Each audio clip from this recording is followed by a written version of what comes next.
Dyson Logos is. But they subcontracted all the maps out to Dyson. And he's been making some cool, like old school maps. He's got a website out there. You can download all these maps for free and do a bunch of stuff. So you gotta send me that link. What's that? So you gotta send me that link. I want to check it out. For Dyson Logos, yeah. So he's got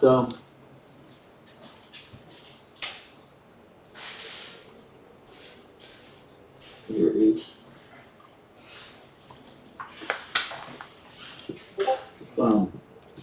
Strange enough, I've been following him for probably 10 years or more. And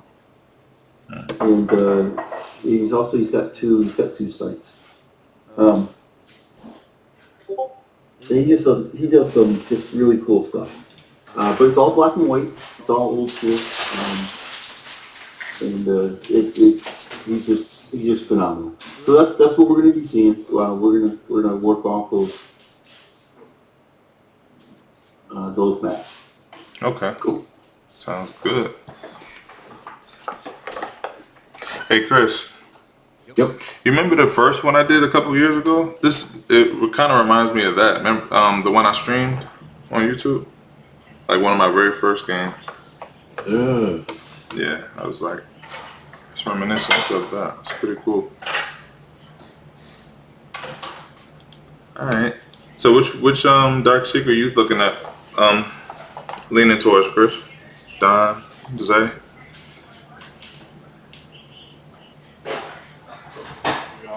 Same one, right? Yeah, I think so, yeah. Yeah.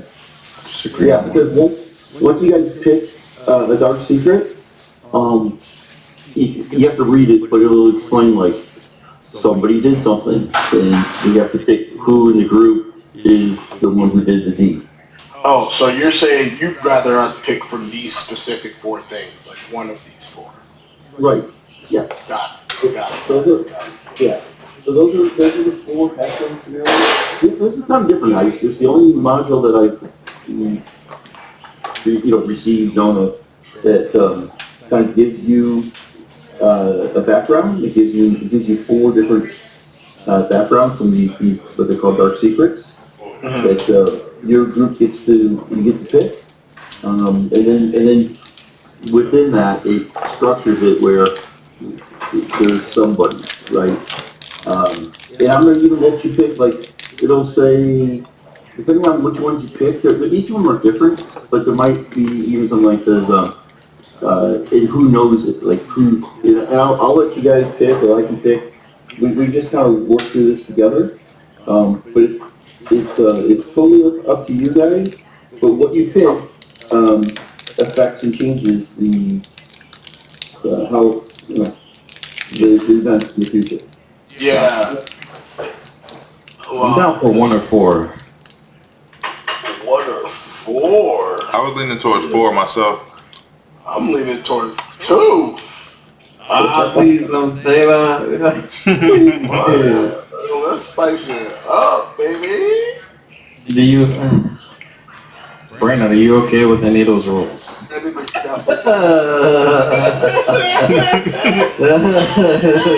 That's exactly why I like 2 too. I was like, oh, I don't think Brandon's not like that.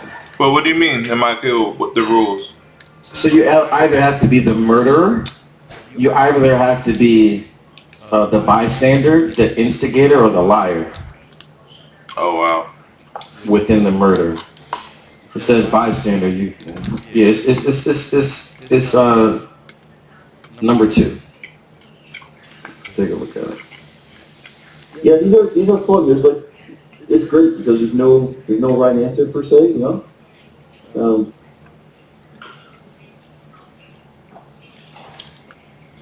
Yeah, I mean, look, I think because his character is like a lawful good character, so. Right. Yeah. So you guys deal with the other one. One thing I did want to discuss with you, Rick. So we were talking, we kind of agreed as a group to see if we can try and kind of speed through Baldur's Gate a little bit. Speed is a not a great word, but yeah, kinda. To get to Elturel. Power through. Yeah.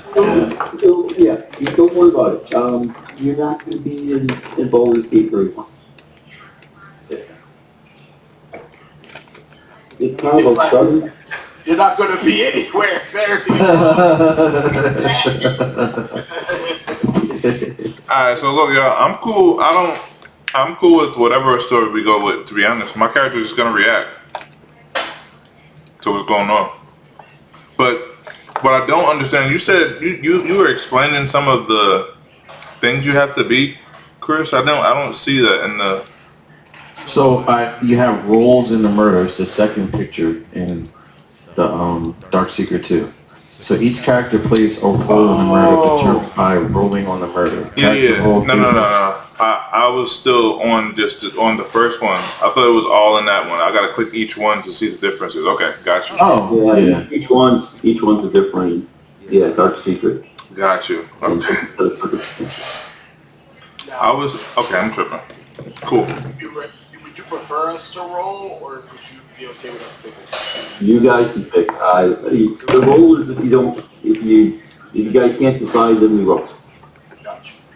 I'm fine with rolling. I just like the spiciness of rolling. Right. So rolling for our dark secret. For our character roll. Oh, okay. We gotta pick a dark secret, and then our role in the dark secret would be that D4 that we roll. Oh no, I want to choose my role. I am not the murderer. Yeah, exactly.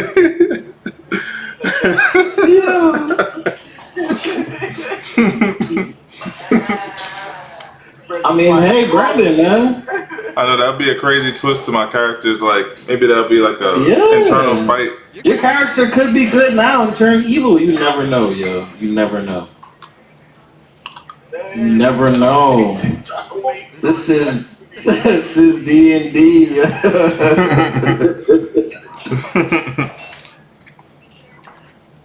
Yeah, y'all know me. I'll roll with the punches, man.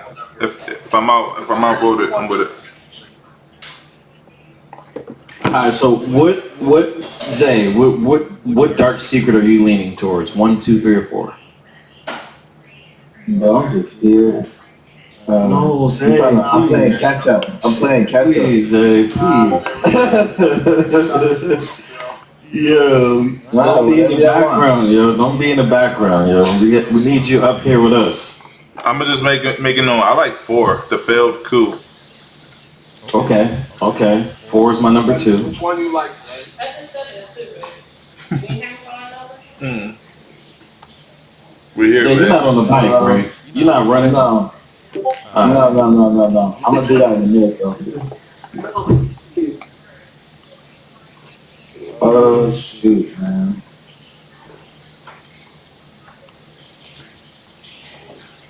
I really don't know. They all look pretty good, pretty cool. I was just gonna let y'all pick and have fun with it.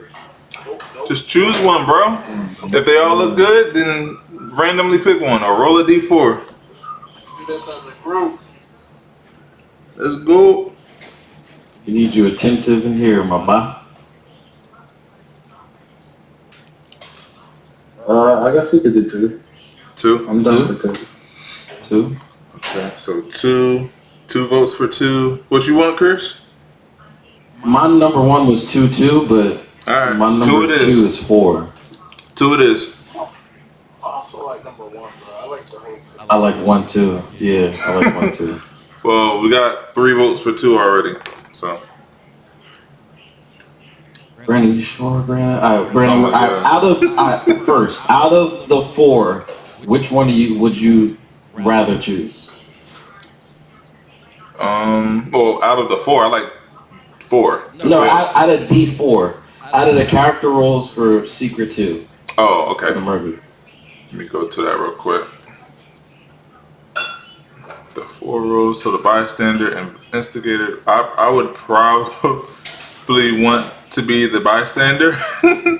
who saw it all take place, but I'd be cool with I guess the lie. Like the lie would be the only second best one, I guess. Cause just as far as the way I built my character, anyway. Alright.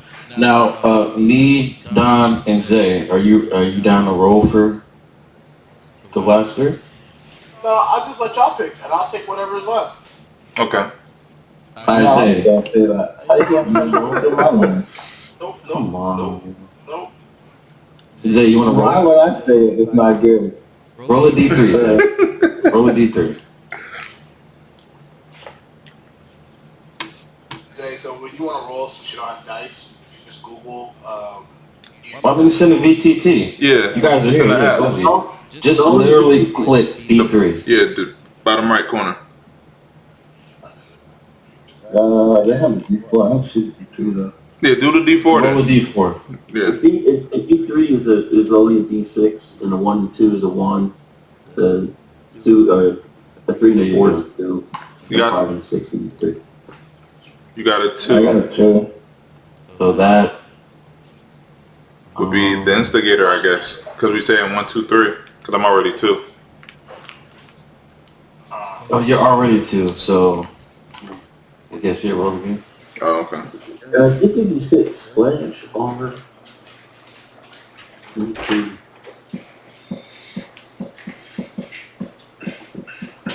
oh, slash armor 1, 2, 3.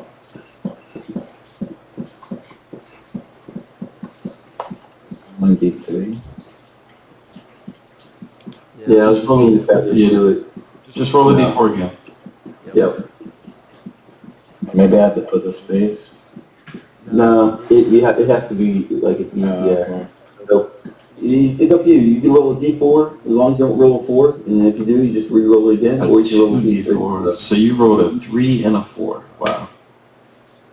What took? You rolled a 2d4. Just choose one, 3 or 4. There you go. 3. Alright, so you 3. So the instigator. Okay. So which dark secret are you guys picking? Number 2, the rolls, the murder. Okay. Excellent. Alright, so I'm either 1 or 4. I'm gonna roll for it. Rather, I'm gonna get a 1 or whichever one comes first. So now for the murder, we have to pick 1 through 6 as well. Like the type of murder. You're the murderer. Yeah. Okay. You have to pick the details, Yeah. and you have to pick the roles, Okay.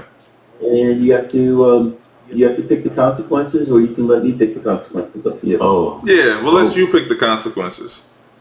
Brandon, you would say that. What are the rolls? It's the second picture, bro. I'm the murderer. Of course you're not. So which detail we're gonna go with then? Y'all 1 through 6. I'm still trying to go through everything. Okay. Let's see. Which Yeah, it's okay. This is, like I said, I figured tonight's just kind of a meet and greet. We'll set up, get the characters going, figure out these dark secret backgrounds. Yeah. Nice to meet you, by the way, Rick. I'm Ladan. Great. Yeah, okay. I'll catch everybody's names and. Yeah. So how long we expecting to go till tonight, guys? I've cleared my entire schedule for a full session, so Likewise. I was under the assumption that we were going. So I mean, even if we get through with like all of the 0 stuff, if we can start, I'm down. If Yeah. that's Yeah. cool. Yeah. Yep. Okay. Cool. Cause I'm in Misty Step. Chris, since you're the murderer, which one are you leaning towards most for the details? Who did I kill? Let's see.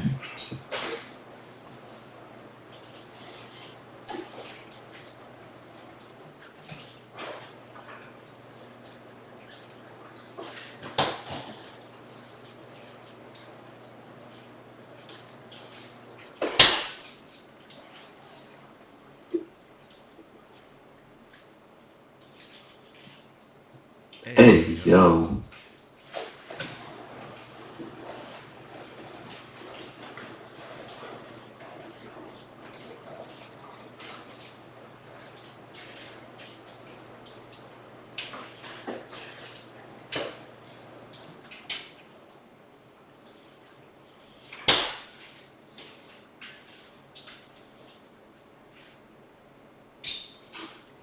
I'm kind of feeling 1 and 6.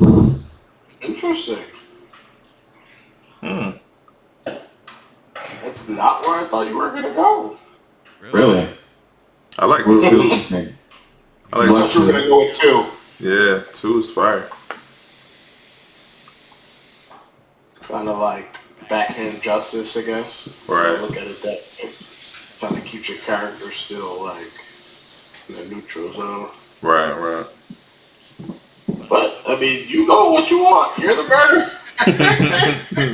right. I think 1 because of the, like, literally, it can go anywhere. There's a lot of play with that one. Okay. I'm down with it. Those are my favorite 2. 1 and 2 are like my 2. So yeah. Yeah. Go 1. What do you think, Zane? Yeah, either one of those is good.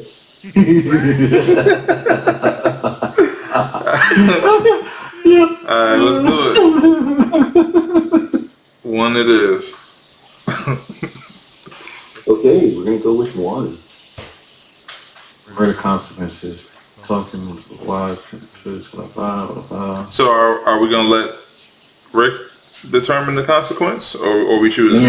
Let me read them first, and then I'll give my vote. It's up to you guys. Yeah. Okay. Ooh, these are good. Damn, 3 is crazy. Yeah. 3 is crazy. Yo. That is nice. 4 is also fire. Well, I like 4 too.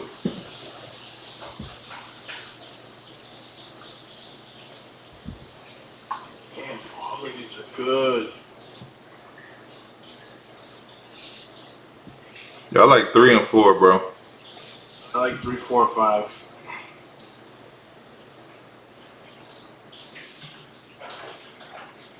Two, 3, 4, 5. What you think, Zay? Yeah, Zay, pedagogy.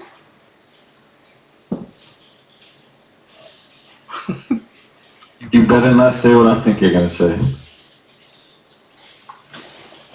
Maybe like 3 or 4, maybe. I mean, just the person alive is pretty cool, thinking you killed them, but they're still alive. Right. Or 2 is pretty cool, because you don't know who they're with, so it could be somebody pretty cool coming after you. So 2, 3, or 4. Okay. Yeah. So in the What same about Brandon? Huh? You said you like 3 and 4, right? Yeah, 3 and 4. I lean more towards 3 because that just sounds lit. But 4 could be dope too.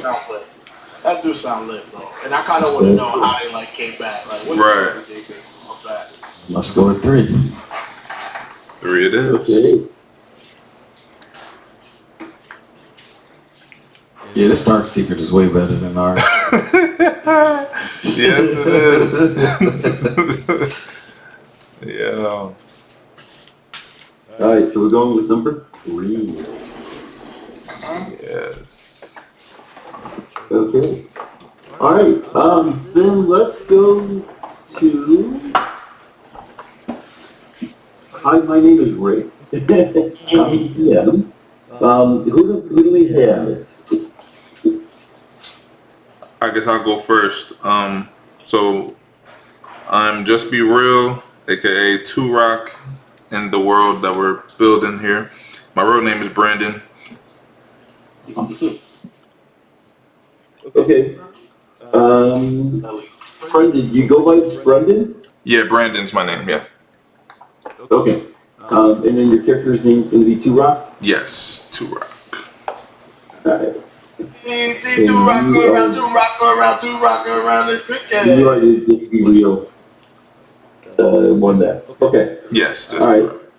Yeah, I see most of you guys have figured out how to set your what is it, the channel Name. Yeah. name. Okay. So I'll fix my name. So All right. So which one is Two Rock? What character role? just be real. Yeah, but which character role is Two Rock? Oh, I am. Excuse me. I'm the bystander. You want us to come and give us like a little overview of our character, like backstory too? Not yet. We will. Yeah. Let me. All right. Okay. Who's next? I'll go. My name is Kris, aka K-Rock. My character's name is Kanib. Kanib. It's gonna be very long. It's Probably Paladin. gonna be up to like Yeah. 2. Yeah. Call me Kris. He says since it's Right. about 4 hours. And Kris, what is your character? I'm a murderer. Kanib's the murderer. Yes, sir. Night Rose. Okay. Literally. Oh, please. Oh, yeah.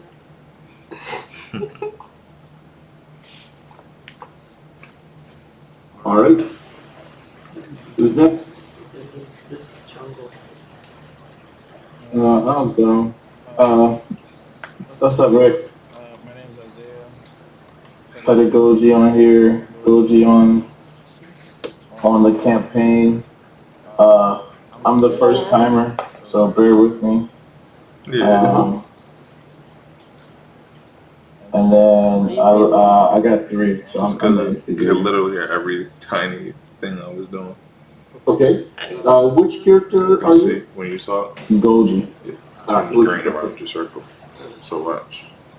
All right. Excellent.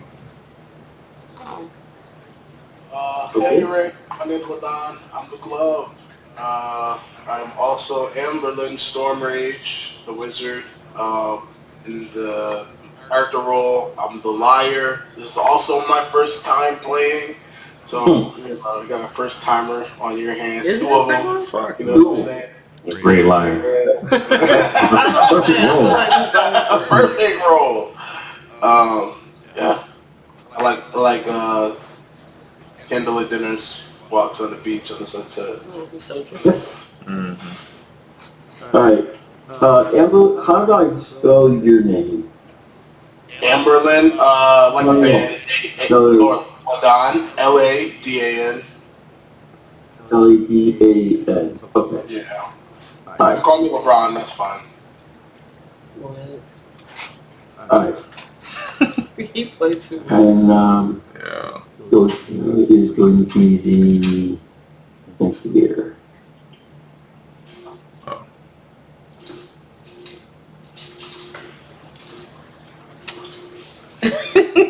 Why you dying? All right.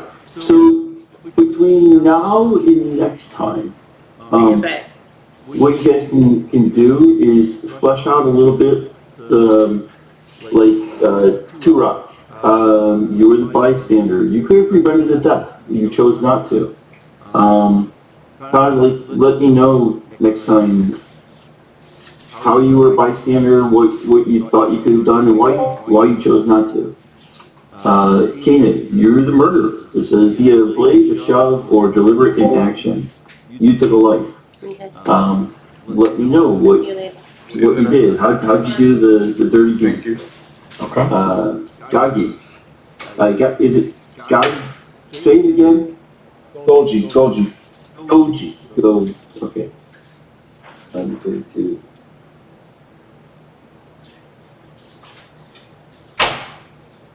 Go.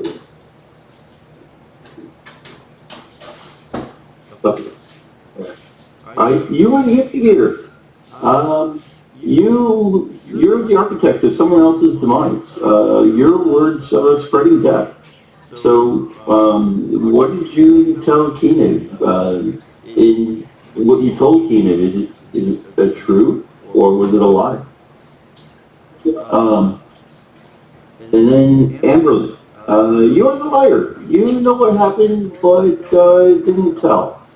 So you can kind of, you can, I think for that one, you're gonna kind of role play that one forward. If anybody questions you, you're playing the role of the liar. Okay. What consequence do we end up taking? The victim won't stay dead. Okay. Ooh. Victim won't stay dead, having fought their way back from death to take vengeance. Yeah. Okay. Excellent. All right. Now. Snack time.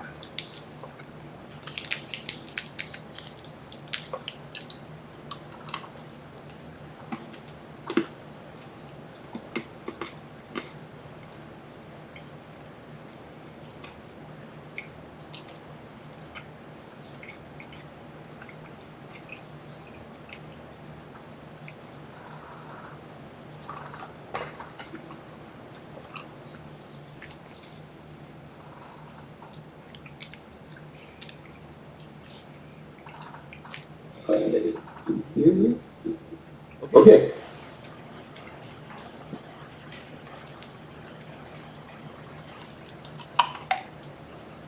There is and we'll figure this out. We can back play it in.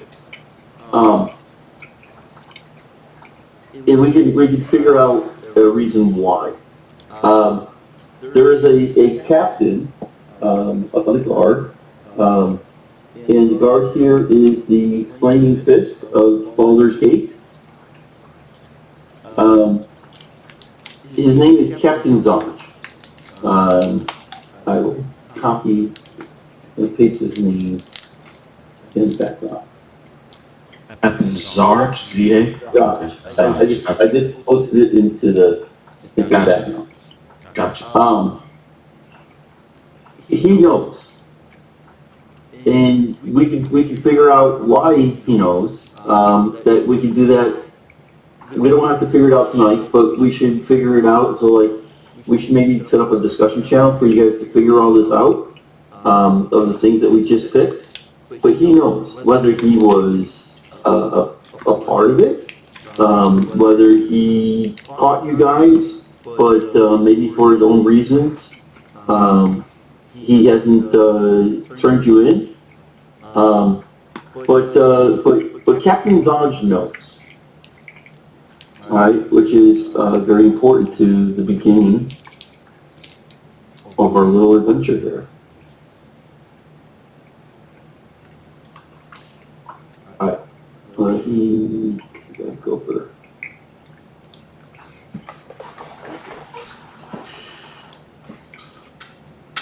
Alright, so we figured out that we've got everybody's names and alright, did everybody figure out how to get above VTT installed? Yes. Yep. Well, I did. There, I got him. I'm good too. Good, I'm looking at it. I see the NPC you created and Yep. or something. I see a Arakokra or whatever those bird things are. Yeah. Yeah, I just put you should see an NPC and you should see an Arakokra there in the tavern. And let me take a look here. Okay, I see Anberlin.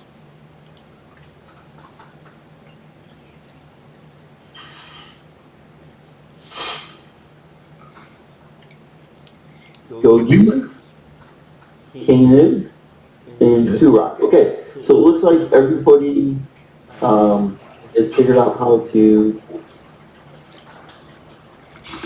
Real quick, for the murder details, we went with 1, right? Yes. Alright. Does everybody see their character on the board now? Yes. Can you play move your character around? Yep. Oh yeah. Yeah.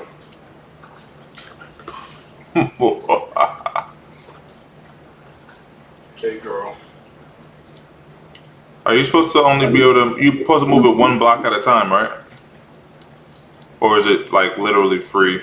I should be able to put them anywhere. It's free. It'll show you like how far. Yeah. During my combat. Yeah, we move the icon, and you can actually like go in one direction, hold it there, and then go like, but I think quickly. Go boom, boom, boom. Yeah. So if you move quickly, where you count off spaces, it'll actually count the spaces off for you. Okay. I'm okay. I think I'm moving one block at a time, so if that's normal, then I'm good.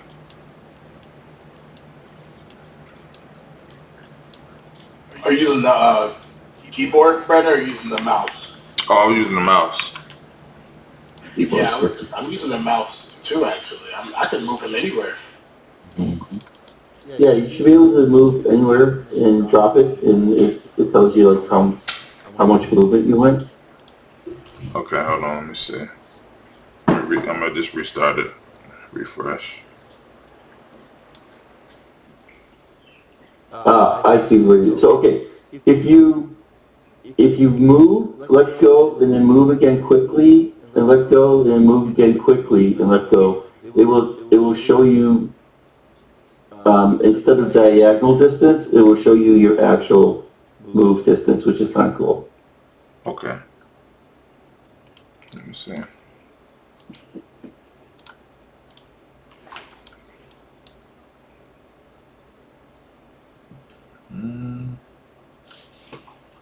I don't know.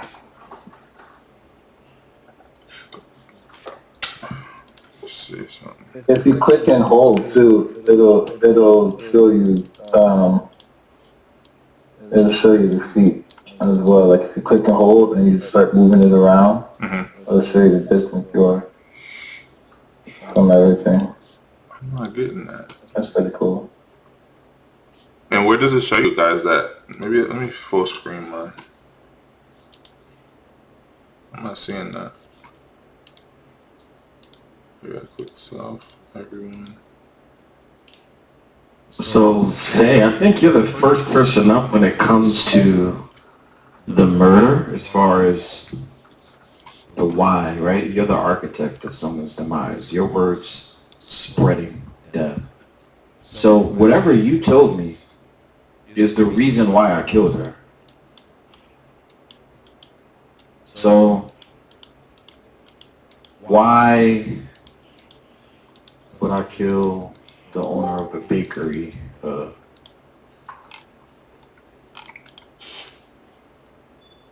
It says, who knew a bakery could be so dangerous? So, obviously, like, there was something going on in this bakery that potentially harming people. Mm-hmm. So, what do you think is a good reason, or what did you tell me about her? I thought we were doing that next time. No? We're doing that tonight or next time? Yeah, right now. We can do it whenever. If you can think of something now, that's fine. If you can't, we have till next time. It's not. The thing that's important right now is that Captain Zodge knows.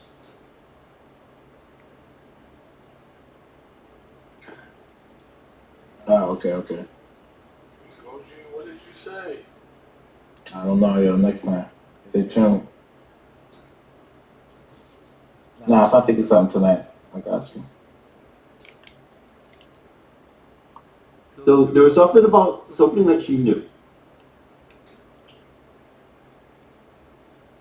So let me post this to you guys. Well, I know my character is very much of a defensive person, so I'm thinking this woman had to be like some sort of threat to. Alright, so there's your setup. I should put something back to this. Let me see. Captain's knowledge knows what you did. Okay. Alright, so in the background. So here's our background. Captain Zonage knows what you did. Turok was the bystander. Kanib was the murderer. Gogi was the instigator. Anberlin was Goliath. So there's blood on your character's hands. You all had a part to play in the murder, justified or not. Shared guilt, coercion, and fear. It's a secret between you guys. And you can also determine, like, how long was this? Yesterday, a week ago, a month ago. So the details was she knew, which meant that the next day, every pastry-loving patriarch in Baldur's Gate would too. The Upper City's most notorious gossip, Ellen Hargreaves of Hargreaves Bakery, had to be dealt with. Who knew a bakery could be so dangerous? The consequences, actually, you guys have picked this, but you won't know really what that means until later on. So for now, you role play that the deed was done, and then some helpful thoughts to figure out is kind of like the what. Do you do it for justice, for the thrill of it? Definitely for justice. Yeah, maybe there's something. Yeah, so the instigator gets to determine kind of like, did he tell the truth? Did he not tell the truth? That's up to you. And then actually you can tell, like, that part of it, you can tell me and not everybody else. It's up to you how you want to play that. And then you define the particulars of the murder, either by letting the players, you're in a craft round. So you guys figure out the details, but we don't have to know all the details now, just that it happened, who it was, and that Captain Zonage knows what you guys did. I'm assuming Captain Zonage is not here. Oh, not here yet, but We are in where? Tavern? we're gonna start with Captain Zonage. Oh, what's your email? Just text me your email, Zach. Alright, so Turok, you want to tell me a little bit about your character? Sure, yes. The moment he's been waiting for. Yeah. All right. So, let me see. Let me go to my stuff. It's in the background. Where's the stuff I wrote? I'm sorry, 1 second. Pulling it up. Yeah. And I'm gonna take your guys' names out of that. I'm going to try to use your characters' names as much as possible. Okay. All right. So, you ready for it? I'm ready.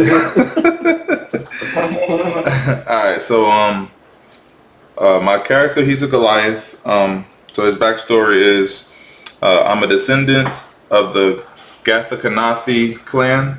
My father led a guild of Goliath dragon hunters. I was 8 years old when my family was slain by a red dragon. The dragon burned down everything until all that was left was scorched earth. My father taught me how to survive and overcome triumphs of life, but losing him was crippling. I was left to fend for myself, and with my entire clan destroyed and nothing to salvage, I had to search for a new home, carrying nothing but my father's satchel and my axe. A scroll in my father's satchel spoke of a group of paladins called the Ruby Knights. That search led me to Baldur's Gate, but fate would intervene as I was tricked into joining the Baldur's Gate military. Now, 10 years later, at the completion of my service to the Baldur's Gate military, I find myself picking up where I left off all those years ago. I still carry my father's satchel and its contents. I will have my revenge. All right. And if you would post that into the background, that would be great. Yeah, I had it on the D&D 1 thing. That's why I was trying to find it in the. I don't know if it like transferred over or not. Where would I find that at? Notes, maybe? Yeah, okay, it's in notes. Yeah. I see it here now. Yeah, it might be. What I'm going to do is I'm going to make, there's a private channel. Okay, just copy it over to the private channel. Let's see here, and that's moving to I'm going to create that one. Okay, you see a private channel called DM-2Rock. Let's see. DM/2. Yes, I see it. Okay, if you would post that into there, and that is your private channel to me, anything that you post in there, I know and nobody else. Okay, perfect. All right? Yes, sir. Awesome. All right, who's next? Got it. Bro, my guy's name, Kanib. He is a Eladrin Paladin. He's from the Feywild. He actually, let's see. Alright, so I'm from the Feywild. My attractive looks and charm allowed me to pick of the litter of my hometown. He was a big shot back in the Feywild. My life was mostly filled with many romances, fun, friends, drinking, having a good time. He was very adventurous, very curious, which is why it led him to be captured by mind flayers. When him and his friends, they were out adventuring, looking for riches. They got captured by mind flayers and took them away on a ship and pretty much started turning all of his friends into mind flayers. He was able to escape. It was a Paladin organization, the one that Brandon spoke of, the Ruby Rose Knights. Mm-hmm. They kind of saved him. He was able to escape. They were based out of Baldur's Gate, so that's where he ended up at. For a while, he was on his own, surviving, and he finally ran into the Paladins that saved him, so he joined up with the Ruby Rose Knights and have been training with them, and now he fights to protect the world from specifically mind flayers. He hates mind flayers. But any like other planar creature, he tries to protect the world from that. That's like one of his main missions. Okay. Excellent. All right. You should see a private channel called DM-Canaan. Got it. And just posted. Yep. Awesome. All right. And again, anything that you post in there is just for you and I. All right. Next. I guess I'll go. Mine's pretty simple. Let's see. So my guy's Gogi. He's a cleric. Where did I put the story? Alright, so simple story. After growing up with a big family, we went out to search the world on your own, trying to make a name for yourself. Mostly fighting to help others, because you feel a sense of purpose, but you're not sure how to fulfill it. Nice. and the only thing you left with was like one thing that I have from my family is I have a sacred mace, but there's like a hidden power. I just don't know how to unlock it or what it is. Nice. All right. That should be everything. Okay. You also have a channel now. Got it. Yep. Yep. And if you copy paste that into there, that would be great. All right. And who does that leave? That leaves Anberlin. I am Anberlin Stormrage of House Stormrage. My family, when I was a child, was in a well-known house, remote north of the Feywild. We left the Feywild permanently when I was a child to move to Faerun, and as I grew up into like my teen years and like early adulthood, I was always training to be a part of what I believed as a child to be a secret organization that my family was a part of. Yet I was never truly given the info and the means to join that organization due to one day while I was out, I ran into a situation where me and the group I was with were abducted by what I would later to find to be known as Draco Lich. Unfortunately, I don't know why I survived, but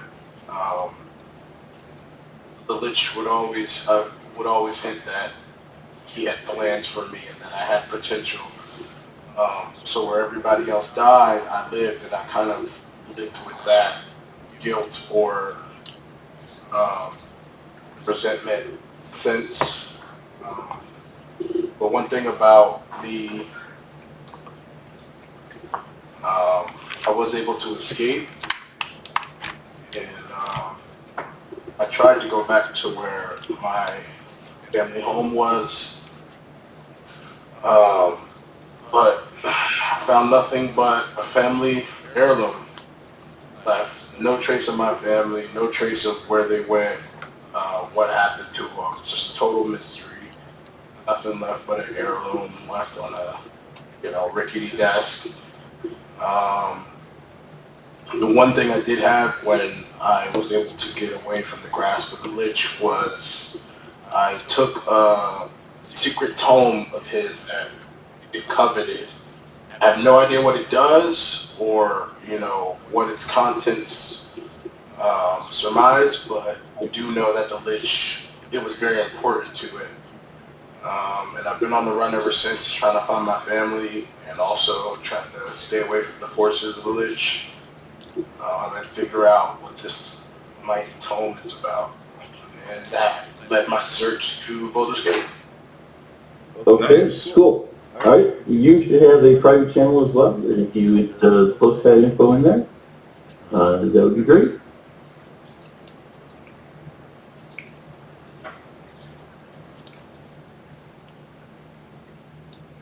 All right, so excellent. So everybody has that set up. All right, and then what you'll need to do between now and the next time that we get together, we can use the background channel. You guys just figure it out whether it's like one person is the one that knows all of you, or is there how is the four of you get together? So maybe I'm just gonna make something up here. Maybe Kanib has ties. Maybe he's the glue. He's got ties to Two Rock because of the Ruby Rose Knights. He knows Gogi because somehow he's his best friend hanging around, and Gogi happens to know Anberlin. So Kanib doesn't really know Anberlin too much, but he brought him into the group because Gogi says he's a good guy. Whatever it is, something like that. We just need to kind of now fit. You guys know who the murderer is. who the bystander was, who the instigator, who started it, and who's the liar. So between the instigator and the murderer, you guys have to know each other. Okay. I know. Me and Brandon kind of came up with something already. I'm gonna just post it in. You said in the background? Yeah, we'll post it to the background, and then you guys can massage it until you're happy with it. Cool. Okay. So it's just that the instigator has to know the murderer, and then the rest of the relationships can be however you guys want to sync you guys up. But somehow at this point, you all know each other, Right. Okay. So, and you're all involved in this murder. okay.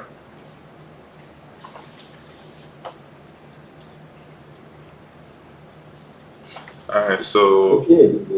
so Pedagogy and Kris. Yeah. Since you're the instigator and Kris, you're the killer. Y'all got to figure out how y'all know each other. Alright.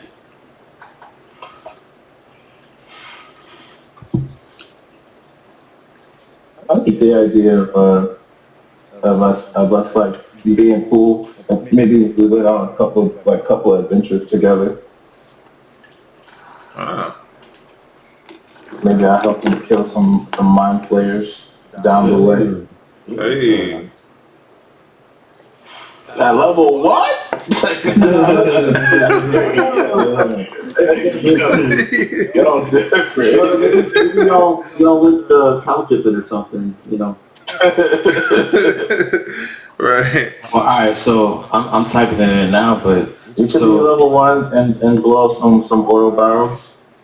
hey, yo. Or maybe I went to scout. BG3? Maybe I went Alright, to so, scout something. Oh, go ahead.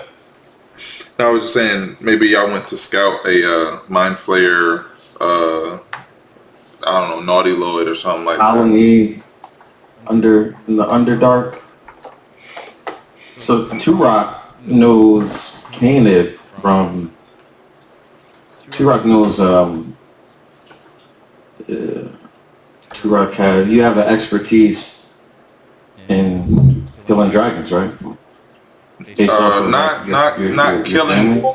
not killing dragons. I come from a lineage of dragon hunters, and they've done that. I've yet to be, I was only 8 years old when they got slain, and then I went to the military, so I haven't killed a dragon. But that's my, it's my family legacy. Okay. But alright, so you found something that says go find the paladins. Yeah, the ruby rose joints. Yeah. So did you find them as soon as you came, and did we meet then, before your 10 years, or did you find me after your 10 years of military service? I found you after my 10 years. Okay. I guess we met 10 years. Okay.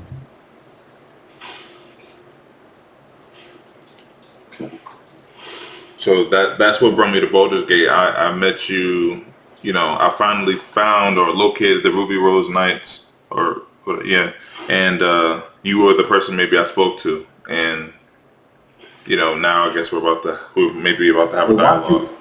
Why do you think your pops led you to us? Because I know before we were talking about we were supposed to hunt this red dragon that killed your family. Yeah, that's what I would be coming to talk to you about. That's my whole, the reason. Gotcha. So you maybe want revenge. On that dragon, yeah, I suppose. The red dragon.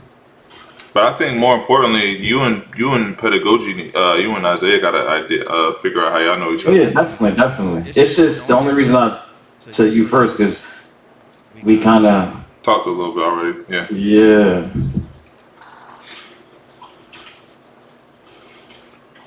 But yeah, based on however you and Zay know, I can, we can make it all fit. And Zay, you're a cleric, right? Yeah. Cool. Cleric. Kris. Gogi, who's your god? Darusa, a plan. Nice. Why y'all laughing? What's wrong with that? Oh my god. Yo, Let's you got go. to stop. I've been trying to convert Ladan. what's the character's name, Scotty? Yeah. Anberlin. I've been trying to convert Anberlin. That's how me and Anberlin know. So they're trying to teach him the ways. Hey. Wow, that's interesting. That's so interesting. But he's hesitant. He thinks it's gonna falter his magic. That's actually good. Post that in the chat, yo. The background. Yeah. That's awesome right there. Alright. Final pieces, y'all. The One Piece.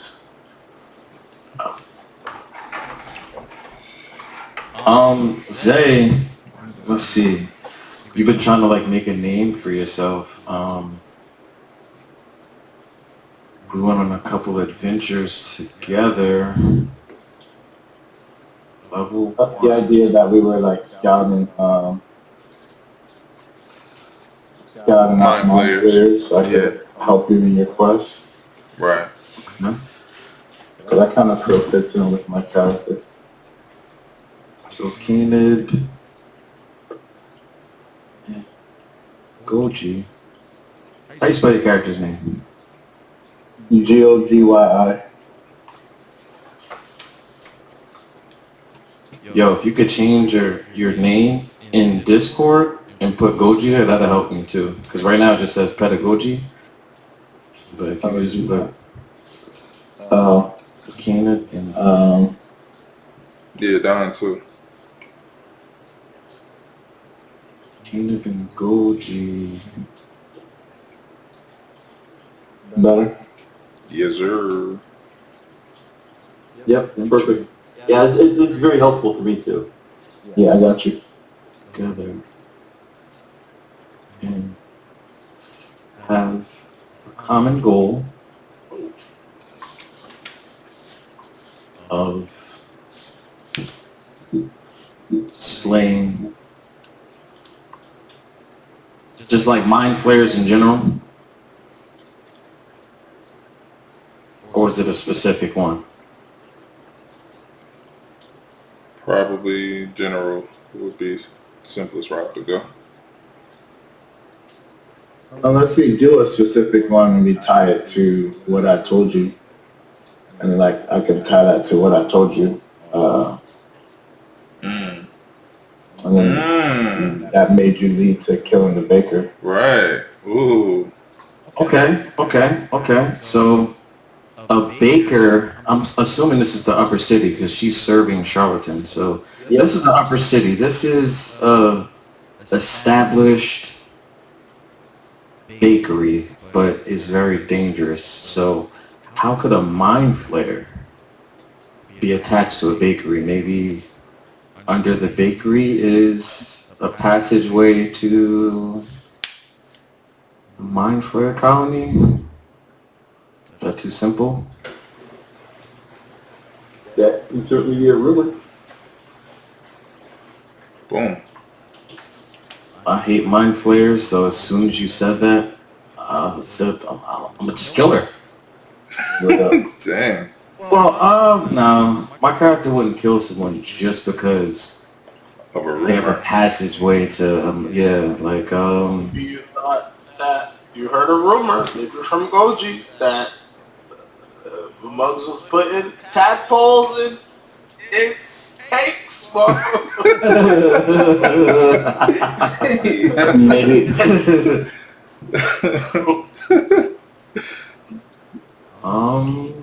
Slipping tadpoles in the drinks, the beer. I like that. Apples in the bread and the pastries. Okay. So Kanib and Gogi have adventured together and have common goals like mind flares. We Like they're trying to create an army, told me, yeah. unbeknownst to the people that they're serving.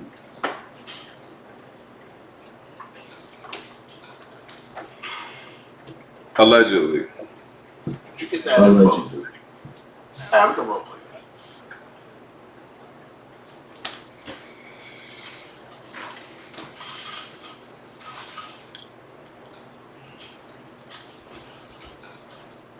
Hey Rick. Mhm. So does Two Rock also know the rumor, and that's or no? I might just You know what? assume. I'm gonna leave that. I'm gonna leave it up to you guys. Oh, okay. Is that shared among your group or not? You were just a bystander, right? Right. So I'm not. I don't even. So Good. you know them somehow. Okay. Aiming to get a pastry, bro. Okay. So I came in with Kris, or let me get in character. Kanib. You could have prevented this death, but you chose not to. So it could even be, yeah. So you may not know the reasons. Well, you might have your own reason. Yeah. Maybe she said something about you. Maybe there's like a nasty rumor that's been going on that she's been spreading that's completely separate. You know, Mm. maybe about an ex or somebody. Maybe you lost a loved one, right? You had one you had a crush on, Hmm. and she's sent some nasty rumors around, and you lost that, and so you could have done something to prevent that death, but you said, you know what? I'm just gonna sit here and watch. Okay. Wow. Hmm. Alright, so this links all of us together. Well, alright, we got Two Rock and Kanib and Gogi, and then Gogi and Anberlin.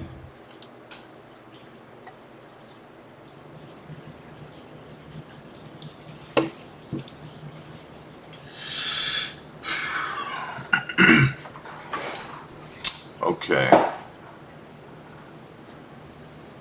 You know, Gogi told me, hey, she's serving tadpoles and the baked goods, man. We've been on adventures together, so I trust him. Um, he also has that common goal of, killing mind flares. So,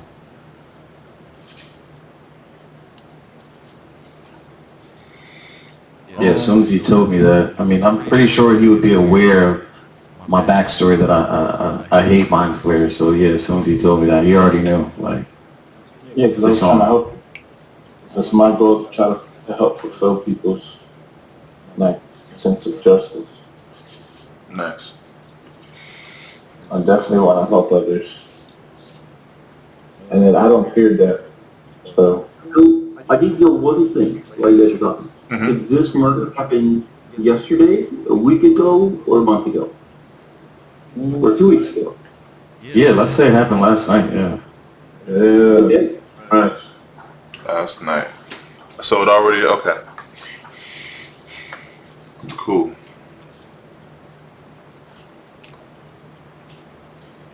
So for me, Could Goji and Anberlin put in the background how they knew each other?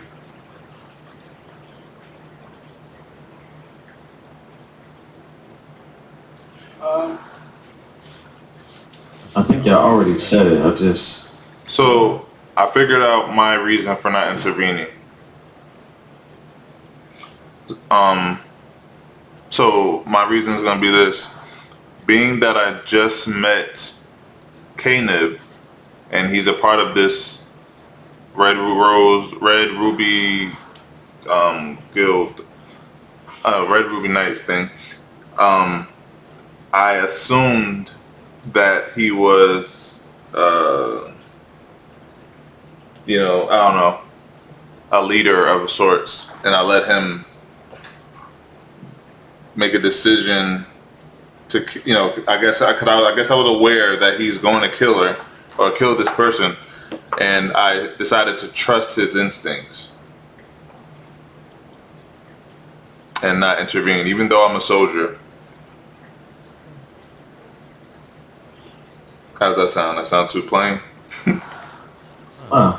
No, I mean, just my thing is, if y'all gonna say these things, like have conviction behind them, right? Because my character is definitely gonna question all of this stuff. Yeah. So like, if you say, I know I don't really know Turok meaning Anberlin, but like, if I say like, if you said you were just standing there and you weren't gonna question his judgment, I'm gonna be like, well, damn, like I didn't even ask questions before y'all killed, like, you know what I mean, like. So Yeah. As long as y'all are willing to role play it, anything's on the table. All right, but so yeah, that's what I'm gonna go with. Being that I just met him, I don't know him that well. I decided to trust his instincts and see what happens. Well, he is a supposed paladin. Do you want to say that again? The murderer? Paladin. Yeah, I'm a paladin. He is a supposed paladin. So usually paladins are very like. Paladins are just based on conviction. They don't gotta be good. They just gotta be true to their oath. True. That is true.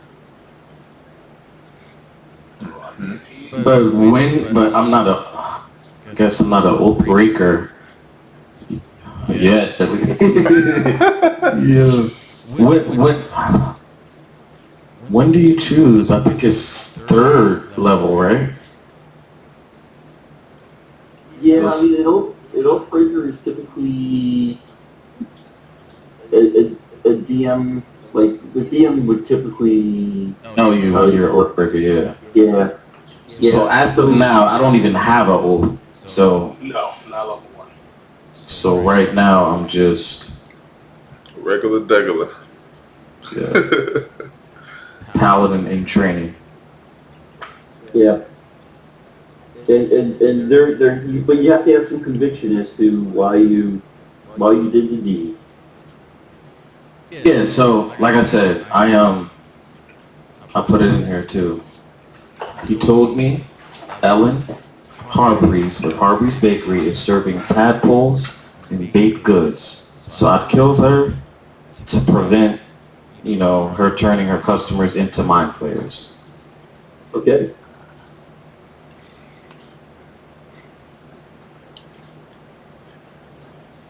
And Turok said, "All right, I'm gonna trust you on this one." And judge, jury, and executioner over here. Yeah, she's evil, but then again, she's very well established. She's in the high city, right? She has a lot of connections.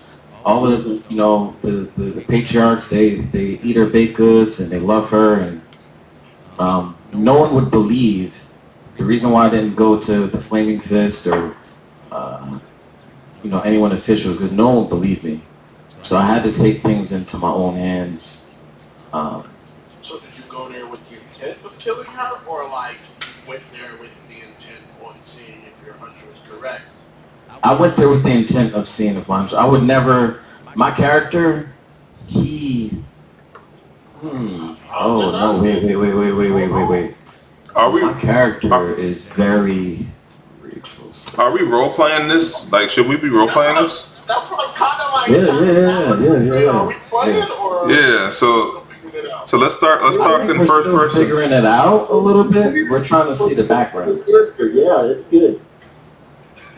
Okay. I'm ready to roll play. Yeah, me too. All right. So. Let's get in there. First person. Okay. Okay.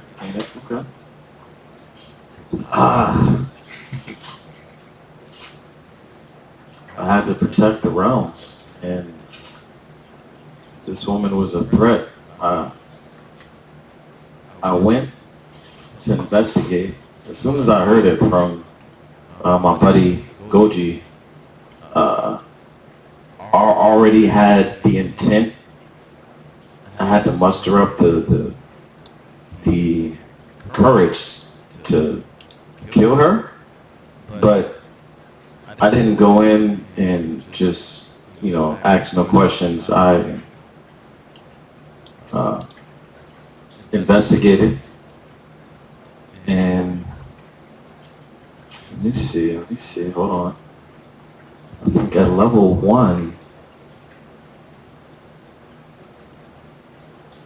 I have divine sense, so I can detect good or evil. So I use divine sense. She wouldn't come up, and the aberration wouldn't come up with that. Because, Celestial fiend, undead. Yeah, it's like, yeah. Well, she's not an aberration though. Yeah. so you were trying to see. It doesn't detect good or evil. It detects whether you're a demon or a celestial. Or a fiend, undead is within my Yeah, so a range. fiend is like a devil or, yeah, devil or demon. What if she was? What if she was from Avernus? But what would make you believe I that? mean, what did you get, Chris? Yeah, what'd you? Yeah, so when I used divine sense, she was a demon, and she was. Yeah, we'll go with that. She wasn't a demon, but she was demon possessed. Oh, You couldn't tell the difference between the two. Okay. So yeah, like I saw that she was evil, that she was that's what I got from my sense. So that led me to investigate like the bakery. So I did go through everything. I went in the back and looked through everything. I cleared the whole shop out. you cleared the whole shop out. Yeah, I cleared the customers out to make sure that no one would see anything. What? Yeah, I told them it was closed. How you gonna do that? Shut the Nah, whole nah, shop I down. would retcon that, bro, because that's like 100 people. And you're the first prime suspect. If you have to clear out a bar and then you kill somebody. Clear them out. Okay. Just go there after hours, bro. Yeah. Yeah. So snuck in. After hours, and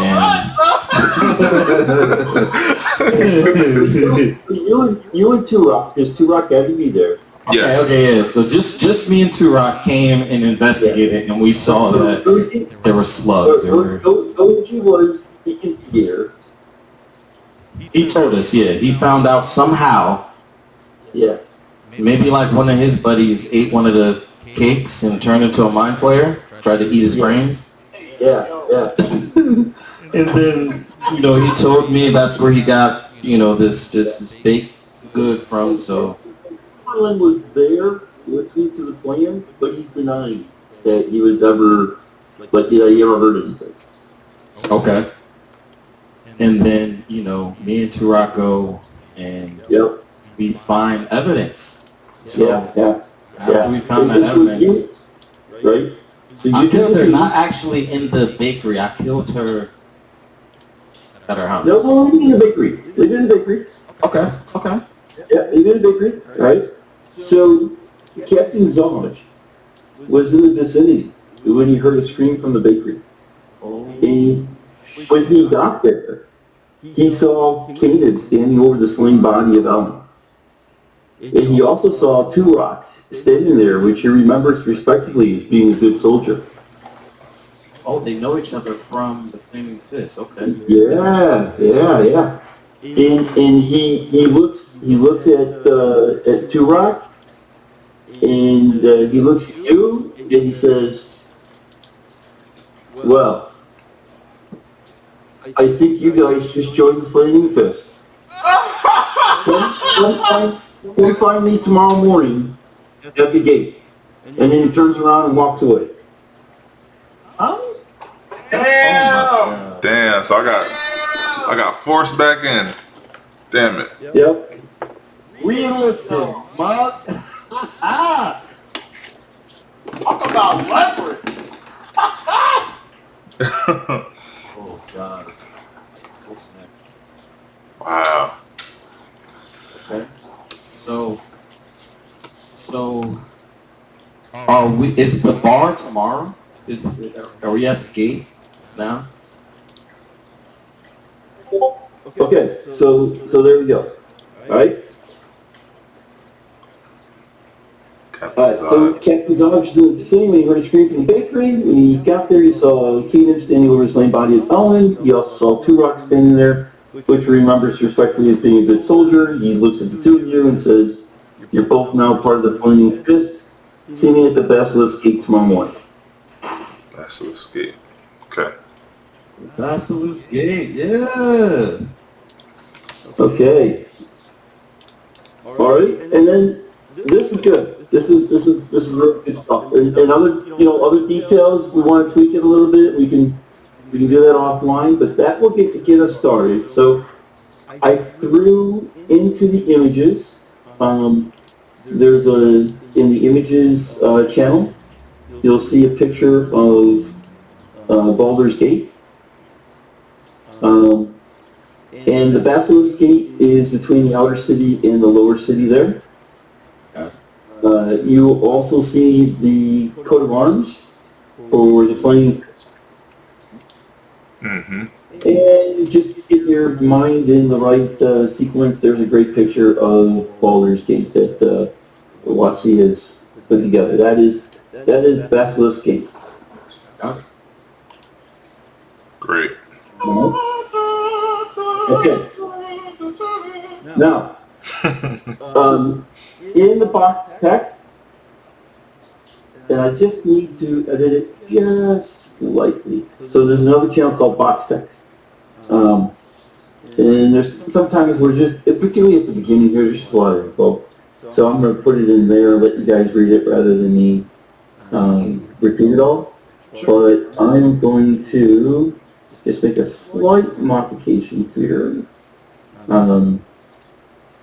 Yes, you were drafted by the Flaming Fist. So you received orders to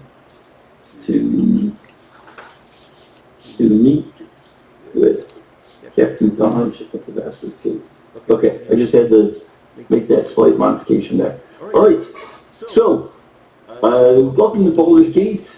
The first paragraph gives you a little info in regards to the upper city where the local nobles are, the lower city, and just a little background there of Baldur's Gate. The city of El Toro is the capital of the Holy Land of Ultergard. At least it was until about 10 days ago. 10 days ago is a week. So every week is 10 days. So a 10 day is the equivalent of saying a week. So a 10 day ago, El Toro disappeared, like crashed, like sunk into the earth. There's a flood of refugees from El Toro that has gotten worse since news first arrived that the city has fallen. And there's a lot of rumors about Baldur's Gate being next, but no one truly knows who or what claimed El Toro. The patriarchs, which are the nobles, that's the Baldur's Gate terminology for a noble, they paid a mercenary army called the Flaming Fist. And the Flaming Fist has gained even more power since their charismatic leader, Older Ravengard, claimed the title of Grand Duke a few years ago. But apparently Ravengard is missing. In his absence, the Flaming Fist has sealed the city's gates to staunch the flow of refugees. So no one is allowed in or out at the moment. Well, unless you have money in your noble or your merchant with very specific, but it really has to do with the flood of refugees coming from El Toro, as well as the Paladins from El Toro. They're thinking that they could be corrupted. So the Flaming Fist doesn't want to have anything to do with them at the moment. So, All of this was brought to your attention shortly last night. That you guys were drafted by the Flaming Fist, and you received your orders to meet with Captain Zonage at Basilisk Gate, which pierces the city's eastern wall. Let's see here. So, When you get there, dozens of Flaming Fist soldiers are trying to control an angry mob of commoners eager to leave the city, and armed with only actually, you know who. Let me edit that too. You know who Captain Zonage is. So, let me just delete that. Alright, Captain Zonage, a tall man with a long black hair and a leather eye patch. You find him, and a little bit of a fight breaks out between soldiers and commoners. And you spot the one-eyed captain as he wades into the fray and begins throwing punches. Just another day in the city of blood. Alright, so that's where we start. Any questions? yes. So being that I served in the military, in the Flaming Fist, I would have some sort of rank. And I served 10 years. What rank would you say would be appropriate for the story? Oh, that's a good question. Bro, you're like a freaking captain in a watch. So, Let's see here. hold on, I got some lore here. Let me just, it says that there's 6 ranks. I'll put it in the let me see, in general maybe? General count? Yeah, go to Jeff. Okay.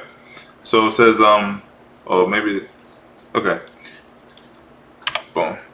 It says there's 6 ranks at the very bottom that are recognized in the Flaming Fist, and that's a private, a corporal, a sergeant, lieutenant, major, and general. So I don't think I'm a general. That's like, you know, a lifer. A major's probably so too let's see high. here. Because what it doesn't have here, they think he's a captain. I don't know where a captain fits into that. You could maybe make him a lieutenant or a major instead of captain. That and- So, Where would captain sit in that? That, you talking about our military, or are you talking about the lore here? It doesn't have it in the Lord here, so like in our military. Alright, so private is a enlisted 1. This is where you start off at. Corporal is an E4. It's usually about 4 years on average. Yeah. Like Yeah. 3 years it takes to get there. Yeah. but a captain Lieutenant would be around, officer, right? officer 1. So that's where you, but if you start, say you start enlisted, right? I would compare that to like a warrant officer 1. So that takes about like 7 years. But no, he's talking about the captain equivalent, which would be like probably lieutenant or major, in between one of those two, depending on how experienced he is. Alright. Because So what Oh, I see what you're saying. I skipped completely past. I thought I said captain. Yeah, so so let's think you're a sergeant okay, or retired sergeant. I'll okay. probably go higher because a sergeant is you get a sergeant in like 5 years tops. But that's 3 years. I mean, that's the 3rd rank in. But don't want to make me too high because I'm only a level 1. I gotta be able to do something. Yeah. Oh yeah, that's true. It's just a, you know, fancy Baldur's Gate, and maybe I don't know, maybe you just caused him a little bit of trouble, didn't make the ranks That's as you loaded. were supposed to, but retired sergeant. Yeah. Okay. And you know Captain Zonage.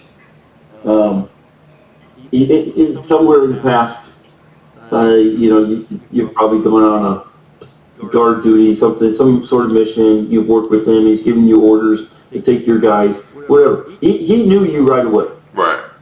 Okay. But he knew that you were retired. And He wanted you for some reason. and yeah, when he saw you, he saw what was going on. He's like, yeah, you're mine. You're back in. Nice. Real quick, friend, did you like the military, the Flaming Fist? Like, did you retire because you wanted to, because you were forced to? What? Yeah, I got out because I was trying to get back on my, I got tricked into it at first, and then I learned so much, but I wanted to get back to my own mission, which was figuring out what happened with my father's, that dragon. This is something you didn't want. Yeah. Yeah. But I did did my time.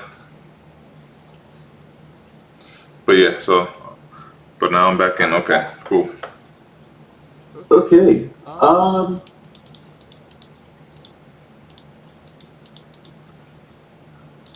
Everybody go ahead and give me, and we'll try some stuff here. Everybody go ahead and give me a history check. So we go to D&D Beyond? Yeah, so go to D&D Beyond, and if you hit history, it should, Right. yeah, it should Oh, throw, it should throw a dice into the game log. Ooh, nat 20, baby! You got a crit, bro? Wait, how am I seeing where I'm supposed to go? On the character sheet, Brandon. Yeah. And where the skills are, it's probably about like 6 or 7 things down. This is history. Yeah. You want to click that number to the right of it. So just click it. Okay. Yeah, and then Turok, if you right click on that, it will say advantage or disadvantage. Okay. And I want you to roll with advantage. All right. So right. So what it's going to do is it's going to roll 2d20, and it's going to post the highest number. All right. Oh wow! Tell me why I rolled the exact same number. That's crazy. That's wild, yo. That's insane. Man, you are the guy, yo. Wow. Got a one. Wow. All right. Anberlin. Interesting. All right, Anberlin. Oh, I got a quick question, dude. So it looks like, for some reason, when I rolled, it looks like it did 2 rolls. One was an 8, one was a 1. I don't know why is that. I think I only did it one time. I think it did the same thing for you, Turok. It did a 5 and then a 4. I asked them this. The second one was because I asked them to roll with advantage. Right. Okay. So it did. So that was my fault then. Okay. Yeah, the first one you probably just got a little itchy on the trigger finger. Gotcha.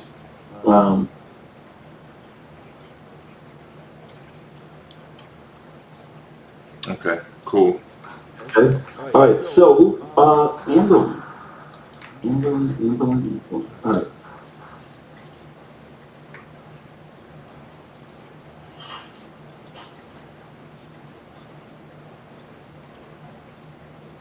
All that gruesome schooling with my family paid off for something. Yeah, I'm not sure what you've been doing the last 10 weeks, or 10 weeks, 10 days, but I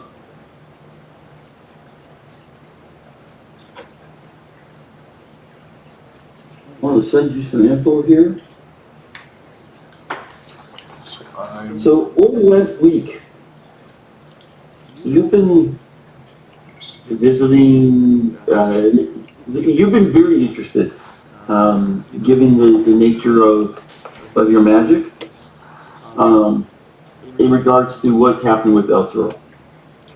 You've been talking to refugees, you've been talking to, listening at bars, whatever, friends, so you've had your ear to the ground, if you will. And I posted a bunch of stuff in your channel.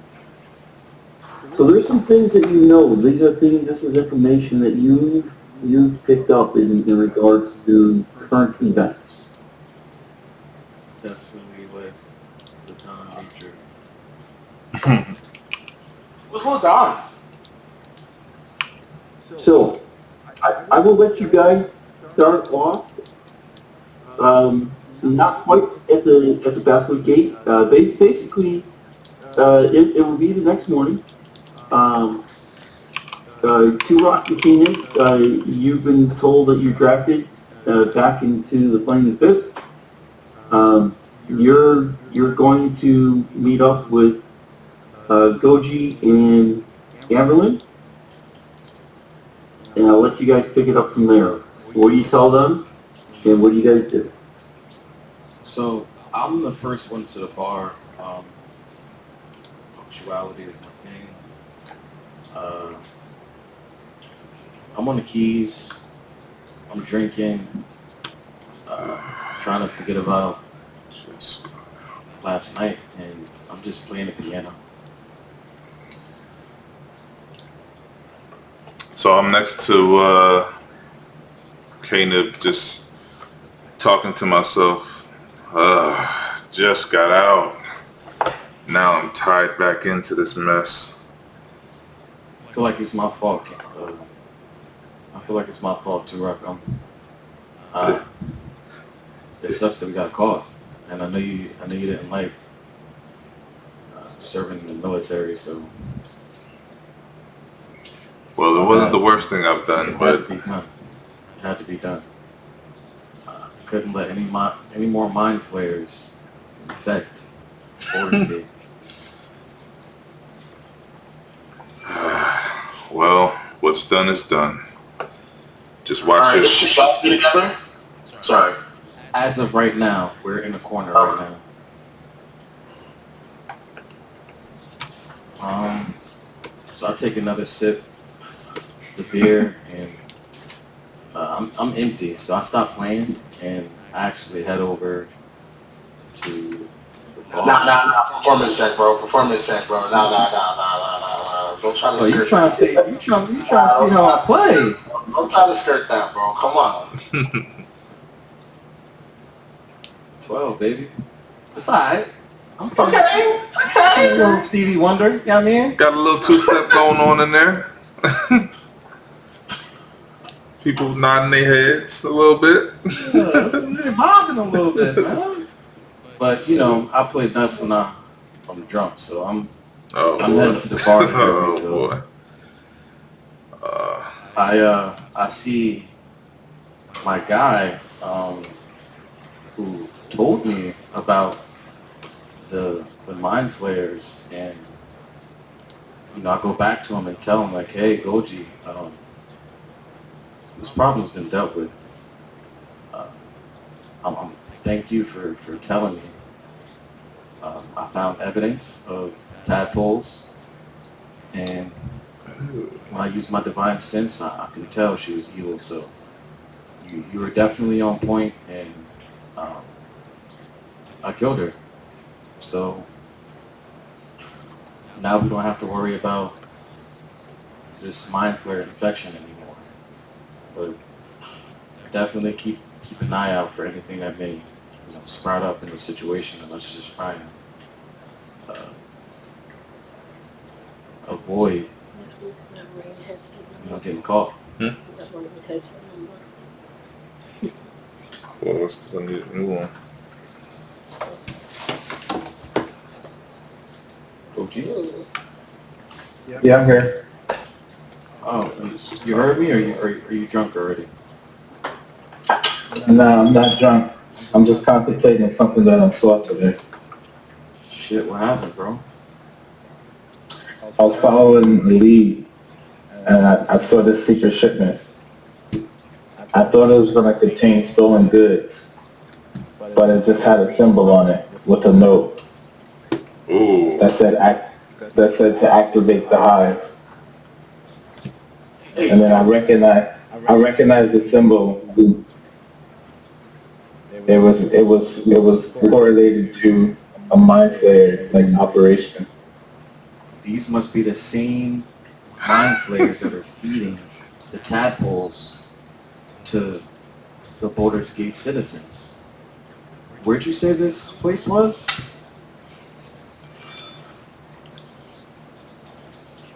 Where'd you see this at, Gogi? I caught it en route towards the bakery. The next day. So earlier today you saw it. So it was meant It was meant to reach the bakery, but since you killed the baker, and I intercepted this shipment, and it never made it there. But who else knows about it? Just a note. I thought it was gonna have stolen goods and gold. Wait, so what'd you do with the oh shit, I'm not there. Sorry. But it was just a note that said, it said shipment for the hive. No, shipment for the bakery. But I was following the lead. Okay. That was connected to like a mind flare hive.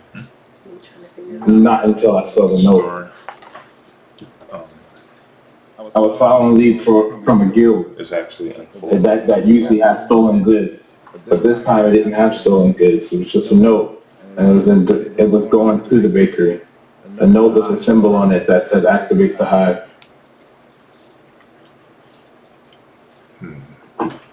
I mean, it probably could be just these mind flares making the next move to infect these people.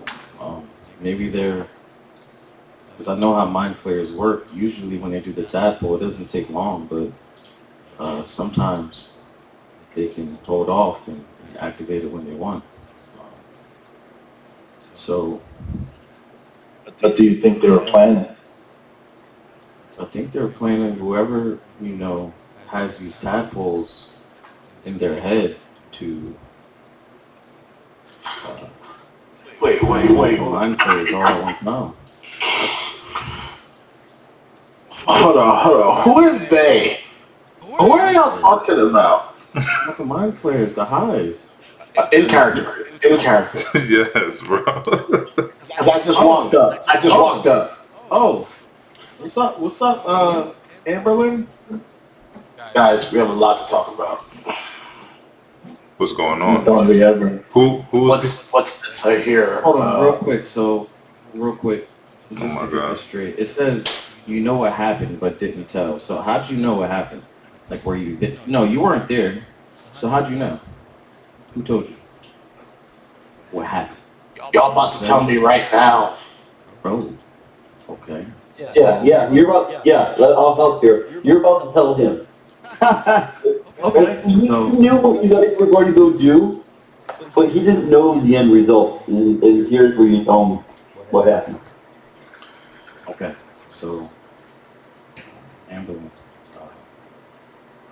I found evidence of tadpoles in the bakery, and I used my divine sense, and I can tell that it was a fiend.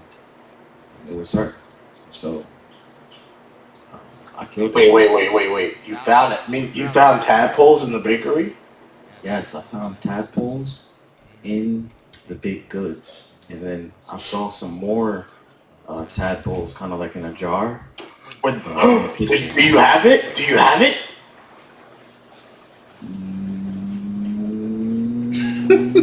Yes, I did take them, but I destroyed them. I did not want this to fall into the wrong hands, so I made sure to destroy them because I wouldn't want any more mind flares to be popped up. So Hey, Kanib, I destroyed them. tell them what else you did to us.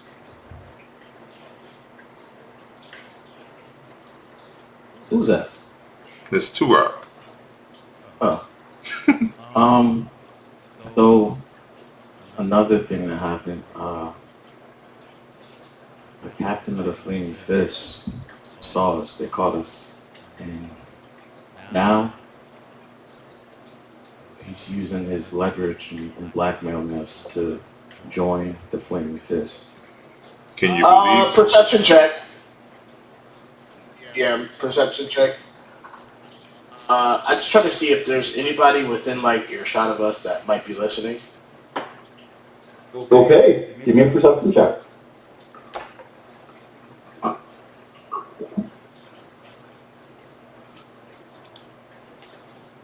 Okay. Ooh, 14. okay. Okay. Respectable. Yeah, it is good morning, so it's not quite so crowded. There's groups here and there at different tables having a meal. There's two dwarves, male and female, bartenders, barkeeps that own the facility, and they they they seem to be paying you some attention, but at the same time they're running back and forth into the kitchen. And so as you guys are, you say something, you kind of like wait for them to go back into the kitchen, and then you're like, and then they come back out, and you guys are kind of quiet. So they're kind of, of course, they are proprietors of gossip as much as they are of beer and food.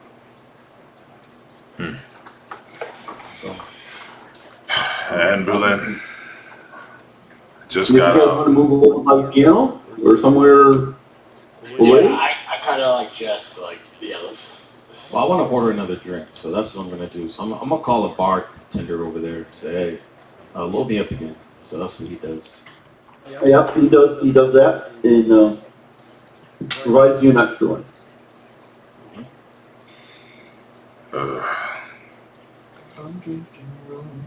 So, okay, at this point, I'm trying to kind of get a sense for, what made Hayden, what exactly happened once you, went into the bakery? You found evidence, and then you, encountered this woman? Well, the first thing I did was encounter the woman and use divine sense to find out that she was the evil fiend. Then, You know for a fact that she was a fiend? through my divine sense, yes. I think that's what divine sense it says. It But tells remember, you. he said she was possessed, so she might... Yeah, but he doesn't know that. Got it. Okay. He truly thinks that she was a fiend. So, She attack you? Did she talk to you? Was she what are you doing here so late? so no. Once I used my divine sense, she didn't know I was there per se because we sneaked in, and I used my divine sense before I encountered her. But once I encountered her, questioned her, that's when I started to rummage through everything, and that's when I found all of the evidence, and then I killed her. So she watched you rummage through and find the evidence, and then she was like, Well, of she course, say she anything? was, of course, she was fighting, saying, "Get out! What are you doing?" And while I was rummaging through the baked goods and then going back into the kitchen to find the jar of the mind flayer, the tadpoles. So once she saw that I found the evidence, I could see the guilty look on her face, as if she knew what she was doing. And that's when I decided to kill her. Did she say anything else? Did you get more out of her before she died? I'm sure she's probably not the head of this snake, unless you think she is for some reason. Was there more to this conspiracy more info that you gained? I'm sorry, man. My rage took over me. Just the thought of her creating more mind flayers, it took over me. I couldn't even help myself. I was filled with rage, and Yeah. I killed her in the name of Justice. justice. You were there too, Rock? Sadly, yes. I was witness to this situation. You too, Gogi? No, I wasn't there. When I found the lead, I told Kanib, but Kanib reacted rashly, and he went there before I could meet up with them. How'd you find the lead? I was searching the Steve Field.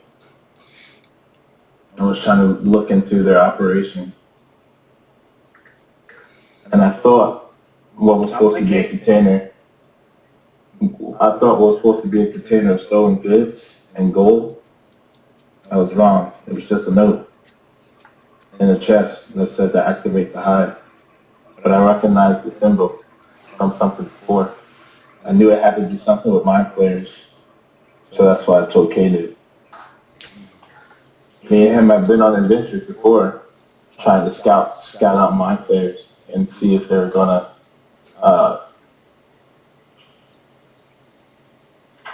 devise a plan to take over again. I couldn't bear to see him go through that same suffering he went through. Thanks, Gogi. Appreciate it, man. And I know that you know, I have a history of just being a spy, infiltrating organizations.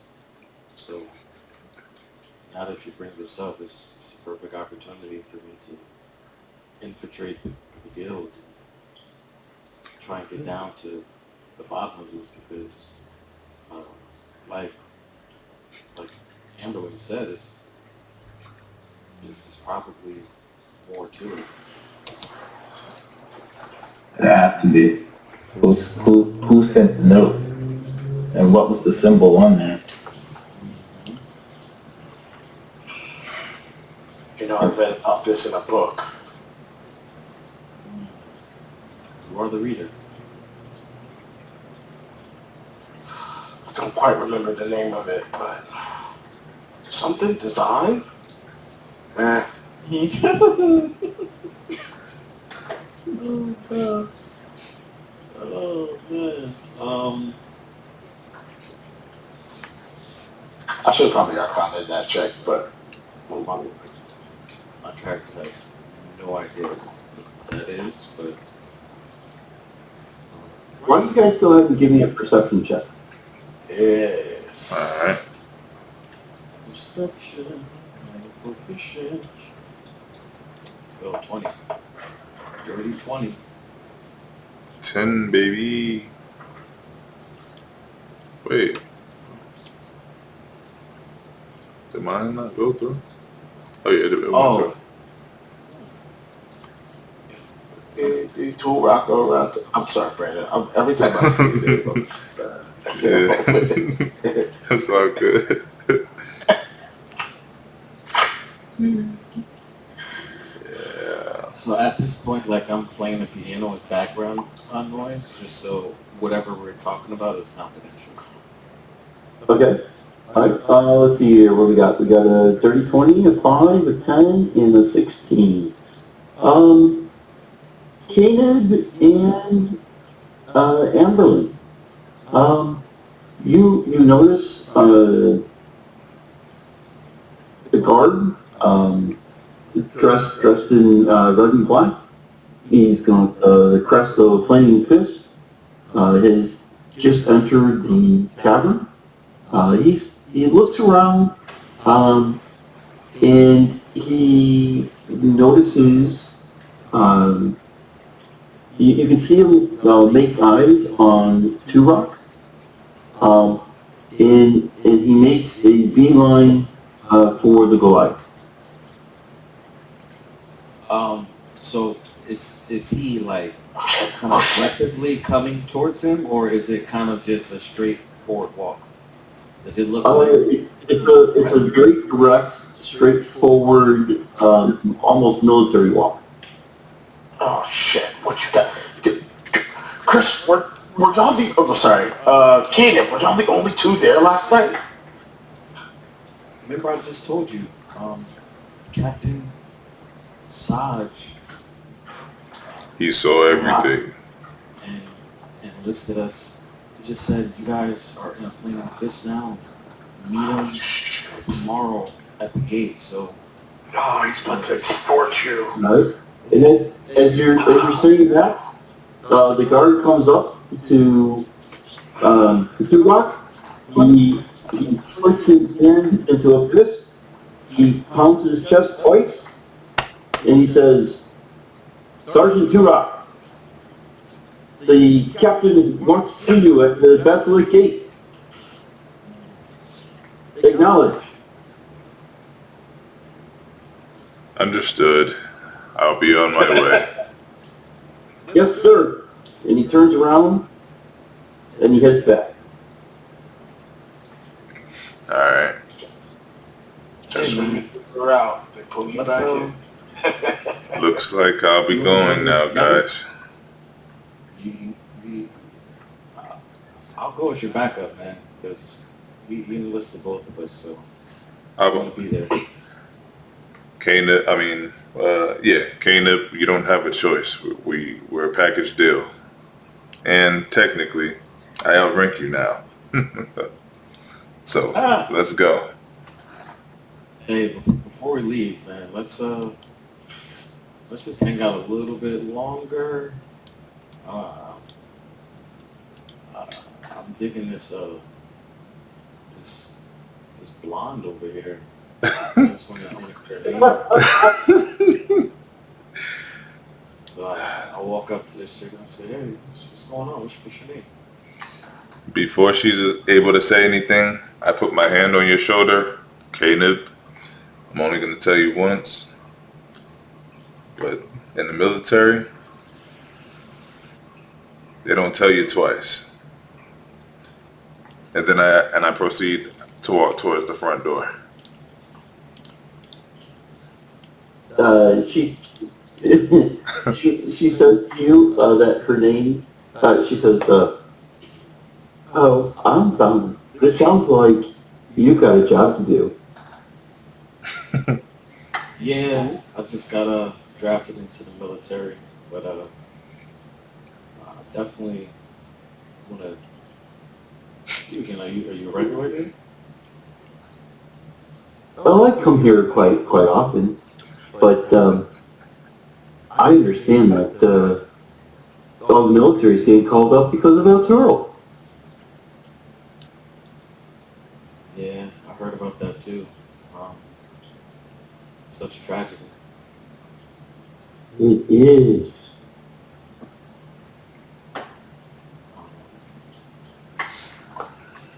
Are you a lifer in Bordergate? Have you been here your entire life, or where are you from? Well, I've been around. I typically go up between here and Waterdeep. Familiar.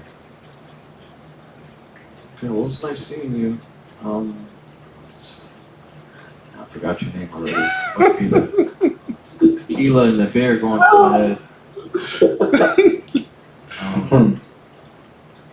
I'll see you around. Not if I see you first. Oh, shit. Okay, so I head to my buddy, and I say, let's go.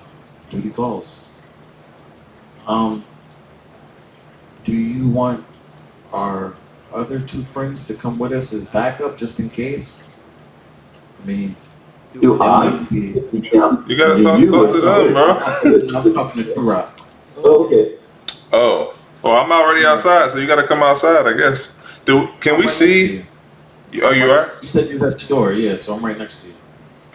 Does it not allow us to see when we move our players? I'm right next to you, bro. Are you? I show you still next to Volante. Yeah, I see you by the piano still. Oh no, I see him next to y'all, next to Turok. Oh, we all seeing something different. Interesting. I'm right next to you, bro. I'm right at the door. Alright, no sweat then. Alright. Well, So actually, the only way they can come with us is if they're joining too. Alright, let me call them over and let them know. So I call you guys. I go back, call you guys. Yeah, let's go. They called them. And personally, I'm going to back them up since I'm a flaming fist. But I want you guys to kind of be in a vicinity just in case something goes down, because I feel like all four of us is kind of bonded together now because of the whole situation. Guys, we need to talk about what the hell happened with El Toro first. Well, Either what do same you? class, we can have that private conversation. Yeah. Yeah. You ready to go, Gogi? Yeah, I All think right. I'm ready. Hey, you look kind of familiar. You know you? Hey, yo. Who are you Who are you talking to? talking to? The girl. The blonde. Okay. Okay. Right? Gotcha. Kind of skip the Aarakocra, huh? Uh, Bird, man. Alright. all right. So you guys can go ahead and talk. We'll just say it's like a 15-minute walk to Okay. the Bachelor Cave. Yeah. So, Are you- yeah, Rick, are you okay with me posting what you sent me? Would you rather keep it? No. You can say whatever you want. But why don't you role play it and then post it? Okay. Okay. You don't have to worry about all the details. Just role play the basics and then you can post the details. So, Anberlin, what did you want to know?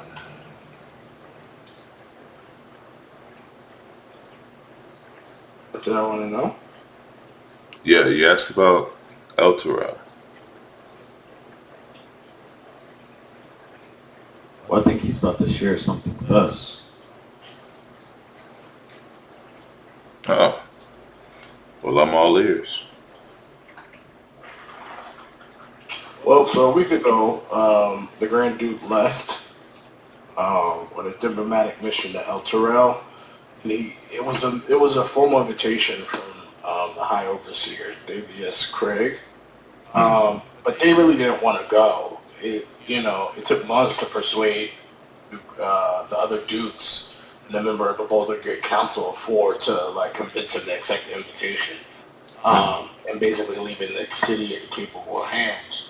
There was one Duke Almira, or whatever her name is. His name is was especially convincing, basically. Having gathered the petitions from the other nobility as well as the other leaders to basically have them go. Not long after Duke Raymongar got to El Terrell, here's where it gets crazy, guys. The city was dragged into the Nine Hells. What? Is that what happened? I'm not joking. Wiped off the map. How? It is not on this plane of existence anymore.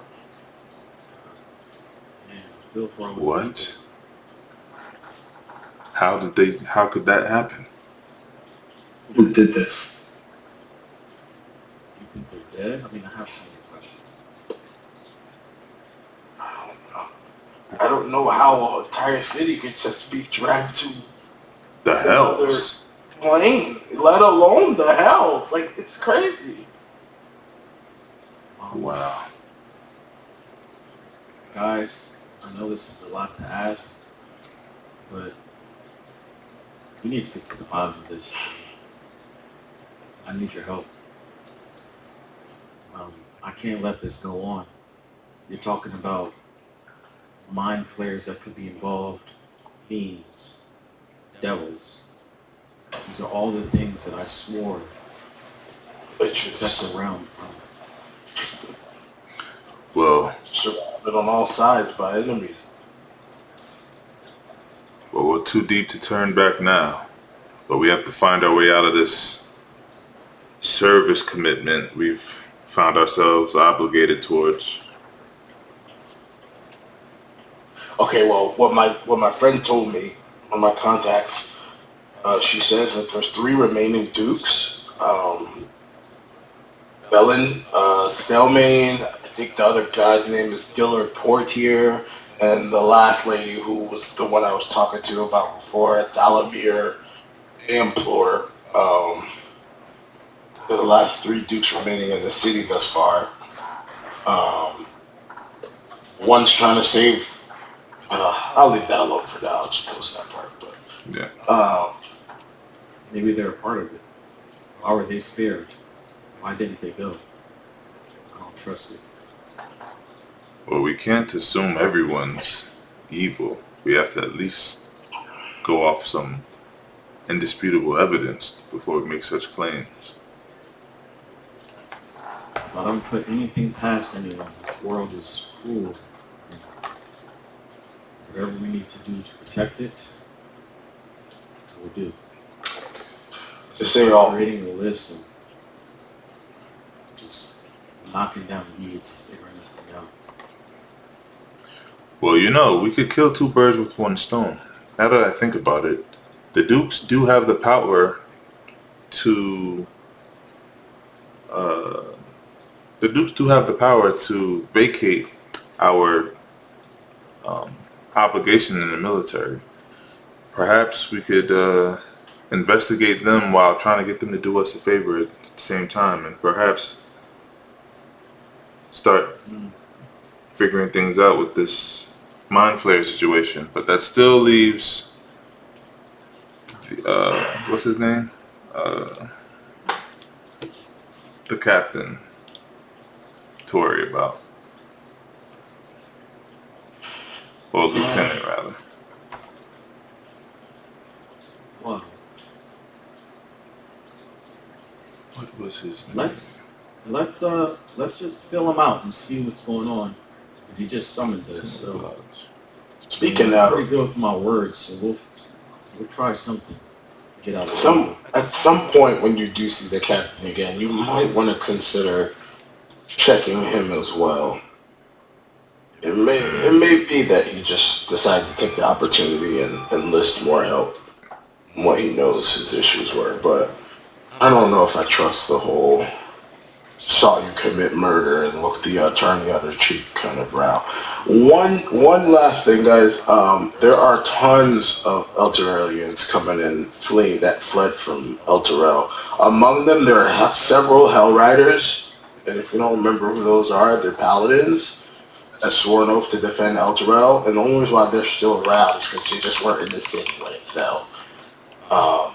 Flaming Fist and them are not on the same page, and they are like, it's pretty much a rest on site for those guys. So, and they're not going quietly. So there's been a lot of violence and bloodshed thus far. I think we should, stay frosty.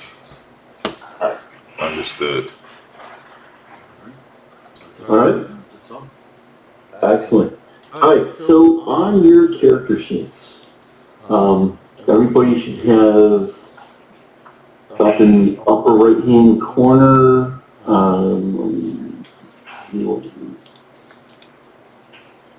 Yeah, it's up in the right-hand corner. It's called inspiration. If you click on that, Inspiration. you can it'll turn on and off.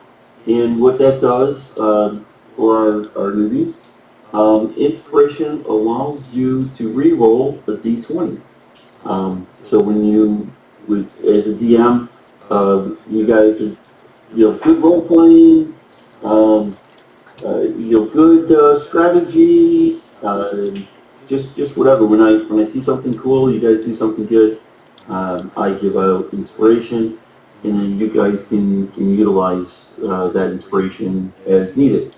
You only get one inspiration at a time, so you'll notice that the box, you can either turn it on or off. It doesn't allow you to accumulate inspiration. So I do encourage my players to use it often as needed. Okay. Got it. Okay?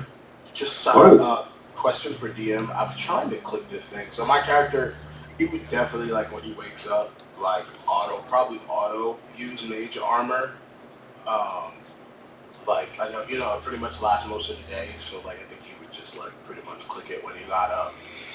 Okay. I tried to click it, but it hasn't changed my AC whatsoever, so I don't know if that you have to do it in combat in terms of clicking, but I'm just trying to figure it out. Let's see here. Because it should do it for you.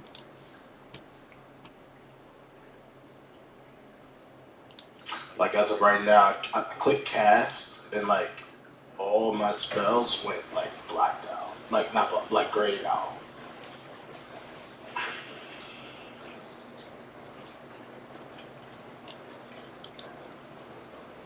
I also didn't see it come up on the game log. Then I Yeah, tried let's to see. You're Anberlin, right? Like you do Yeah. your character. Yeah. And if you go to spells, blah blah blah blah blah, sword, special, armor. Good to look here. Oh, 0. Okay, so right now, it's showing that you've used 2 slots. Probably you're goofing around. So I'm going to undo those 2 slots. And so now you should notice that your character sheet, the cast buttons, are there. So let me give it a try.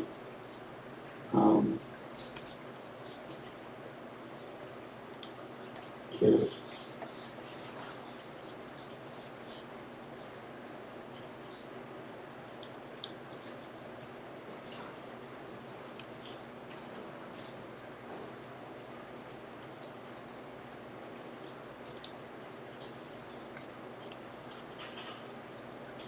Sorry, I don't mean to slow things down. Yeah, no, it's no problem. I'm seeing what D&D Beyond.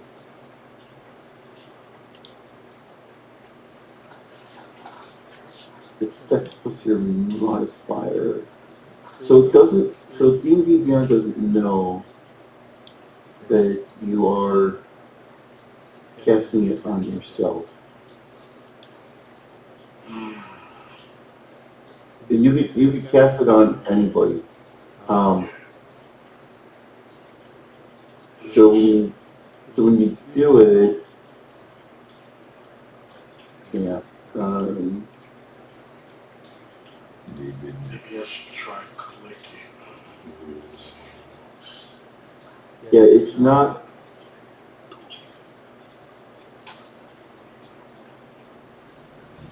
I could just keep a note of it in my head. It would be, I think my AC would go up to what, 15 as of right now? Yeah, it'd be 13 plus your dex, so it's going to be 13 plus 2, it's going to be 15. So that, yeah, I'll just keep a mental note of it and just realize. So there's a notes, and you can put it in like the other or whatever. You can keep it in there. Okay, got it. Just do it like that. And I'll take a look too. Later on, I'll see if there's some way to make it apply, but it acts as a character sheet. But that particular spell, it doesn't know how you're going to apply the actual spell. Okay. Yeah, no worries. Okay. Okay.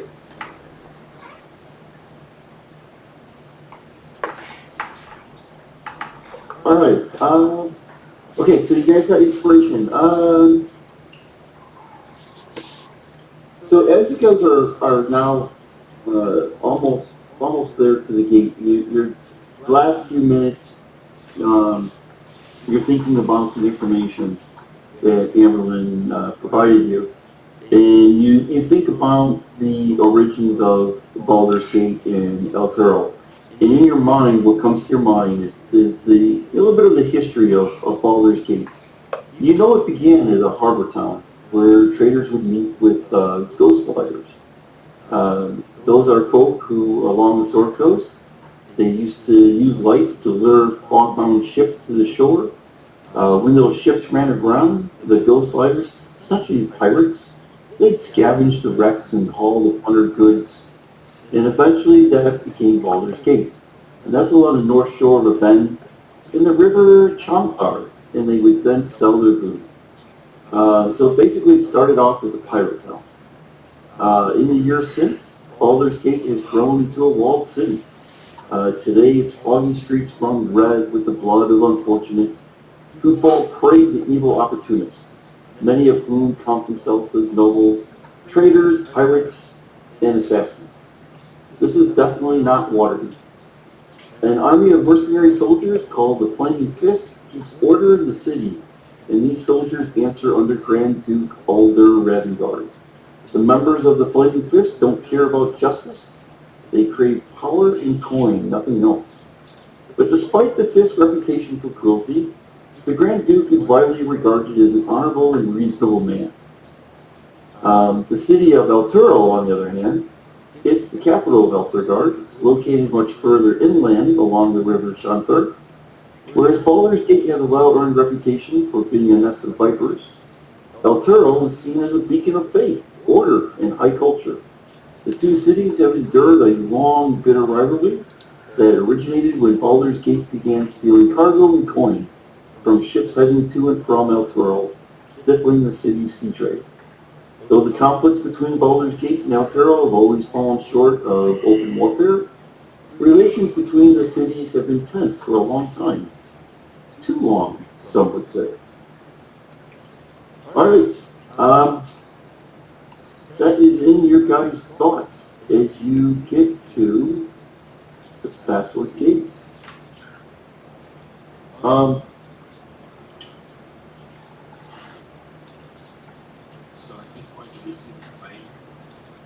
Yes. So at this point, it's the last paragraph until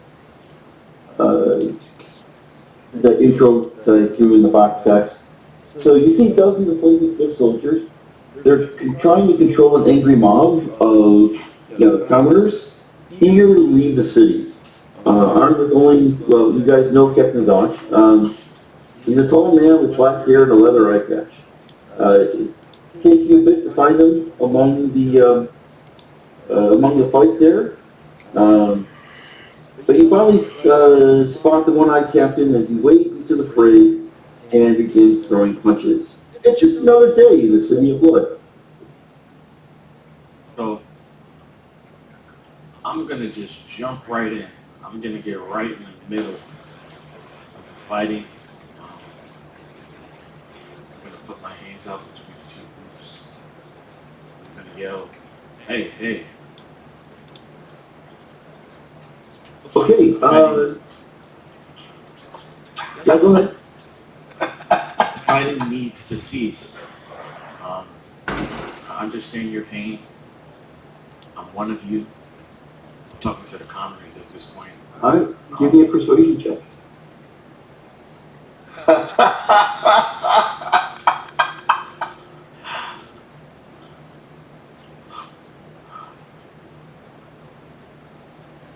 Ooh. Okay. Fight some the ones that are there nearest to you. They listen to you and they stop. And there's still some scuffles here or there, but Captain Hodge is near you, and when the commoners around him, basically, relax a little bit. He throws one more punch, and then smiles and says to you, "The refugee crisis.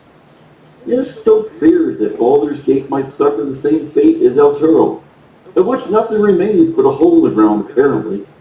Our Grand Duke, Alder Ravengard, was visiting El Turo on a diplomatic mission when the city was destroyed. Coincidence?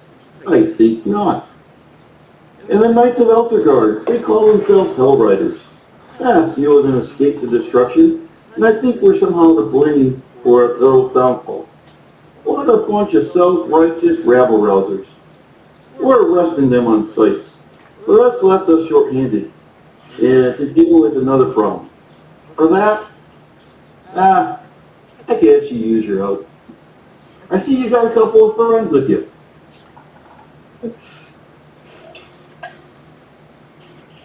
Such an asshole. So, For a second there, I thought the crowd was going to beat up on Kagan. I have the words. No, he's looking at you two, Rock. The captain is. Yeah. I did call you. Hey. To the captain, everything's a nail, and he's the hammer. Yeah, exactly. And he just asked you who your friends were. Oh, well, Captain, this is Anberlin, Kanib, and Gogi. These are my Gogi. These are my guys that I'm traveling with. Yes. Well, I mean, officially, Sergeant, you and Kanib are, part of the Flaming Fist at this point. But I think this little mission of mine, your friends Gogi and Anberlin, might be helpful. I would agree. What did you have in mind? For a price. Well, Baldur's Gate has long been plagued by followers of the Dead Three, the gods Bane, Bel, and Merkel. I thought we wiped them out, but apparently not. These purveyors of fear and death are taking advantage of the current crisis to commit murder sprees throughout the city. I thought your friend might be one until I saw you. As my appointed deputies in this matter, you'll have license to kill these wretches on sight. Find their lair, wipe them out. Eliminate anyone who gets in your way. And don't worry about collateral damage. We're all hammers here. If you do what I say, I'll see you each receive 200 gold pieces, in addition to my gratitude, which is far more worthy. A few blocks from the Basilisk Gate is the Elfsong Tavern. There's a spy there named Tarina. She hangs out, gathers rumors for the guild. She owes me a favor. So tell her you work for me, ask her what she knows of the Dead Three, and for the love of Baldurin, be nice to her. Tarina has dangerous friends. Understood. I do have one question to ask of you. Yes, Sergeant. How long do you intend on keeping us on this tight rope of yours? We know you. Until we figure out what the hell's happened with El Turtle.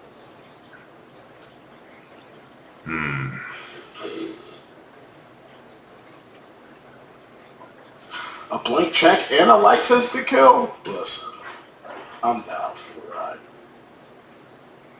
I guess. Not committing anything.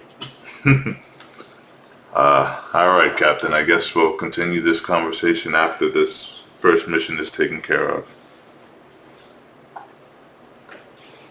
How can we trust that you won't say anything until you're finished with your mission of what you saw? Oh, trust me. He doesn't really stand to gain anything from what he knows what took place right now. It's in his best interest to use us.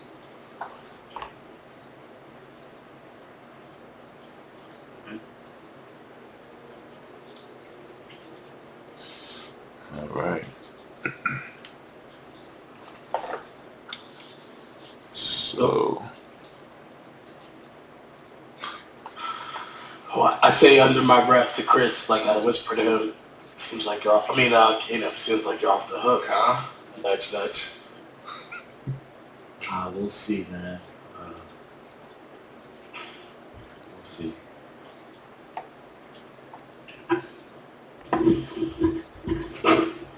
well, guess I'll be. All of it. Yeah. Listen, battling gods and guilds seems like it's right up my alley. I got something to gain from all this. I say let's have an adventure, boys. And let's fulfill our destiny. Well, if it's a fight we're looking for, let's head on out. Maybe we should check out that girl at the tavern. Let's head back to the tavern.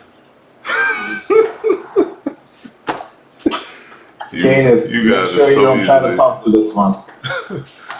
You guys are so easily distracted. You'll need your heads on tight when we're out in the field, guys. Resist, Aye, Captain. Resist.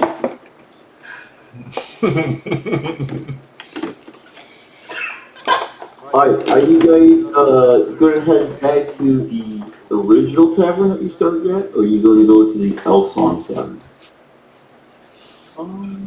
That's where we're supposed to meet the lady, right? Let's go to Elson. I would like to ask to pray to the god Usopp for insight on what they think we should do. Hey, Yeah, Nice. it's good. and I pray this soon. Alright. So you spend, do you have, what spells do you have? There is a specific spell that asks for assistance, but I'm not sure if you're, I don't think he might not have that one. And I definitely wouldn't have it. I was kind of happy. No. okay. So you could go ahead, you could stay in character, and you can go through that process, and you can go ahead and make up whatever you want. And tell your buddies. Okay, friends, give me a second. God Usopp's gonna get us through this. It's got me this far.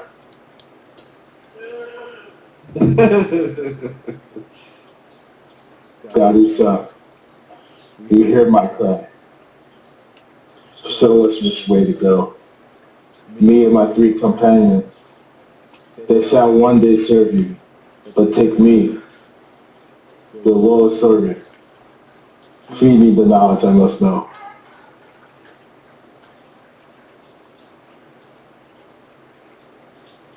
Nice. Yeah, well done. Well said. Amen. Anberlin, can you agree with my prayer?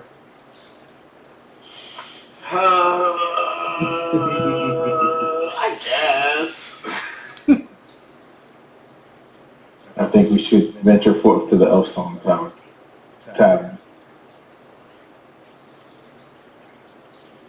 Usopp nose points at the Elson Tavern! Okay, so let me. I like what you guys get. Oh, okay.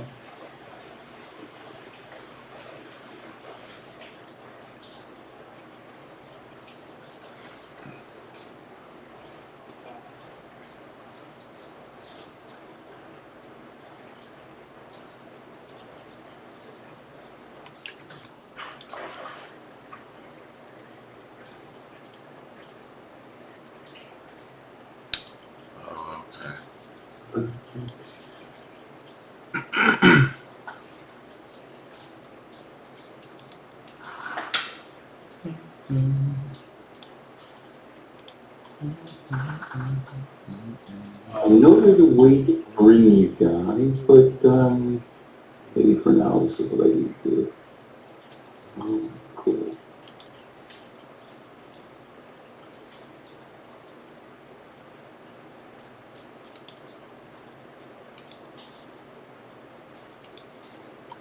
One of the improvements since the last time I've used this is they actually have line of sight instead of fog of war.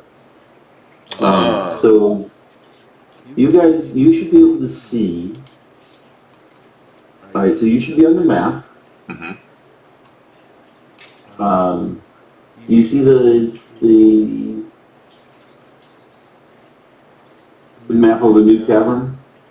No. I'm still at the entrance of the old tower. Okay. It's still over. I even hit restart.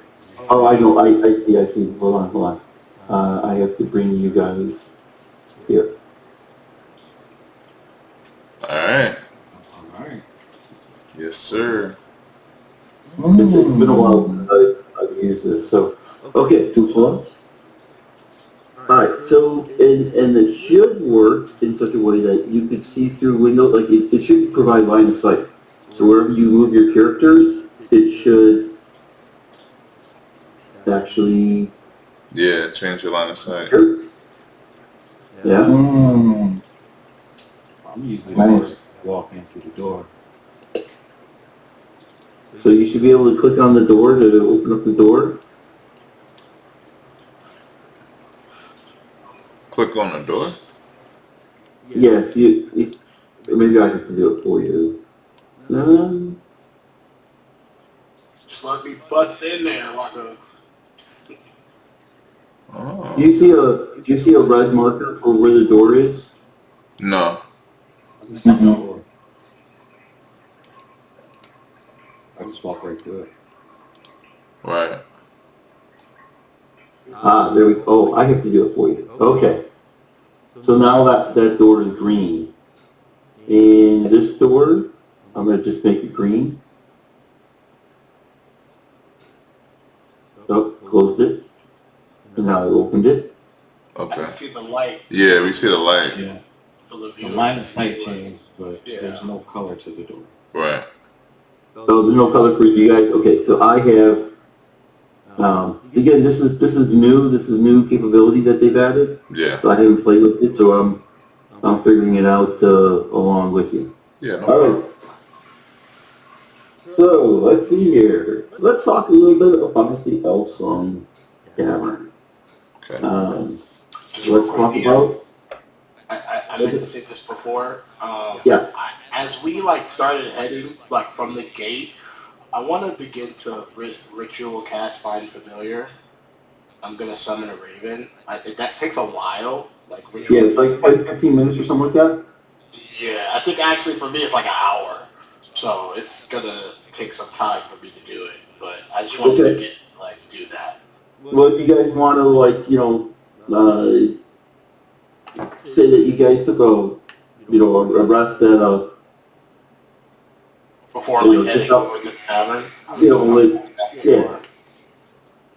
If y'all Okay. Okay. That sounds good to me.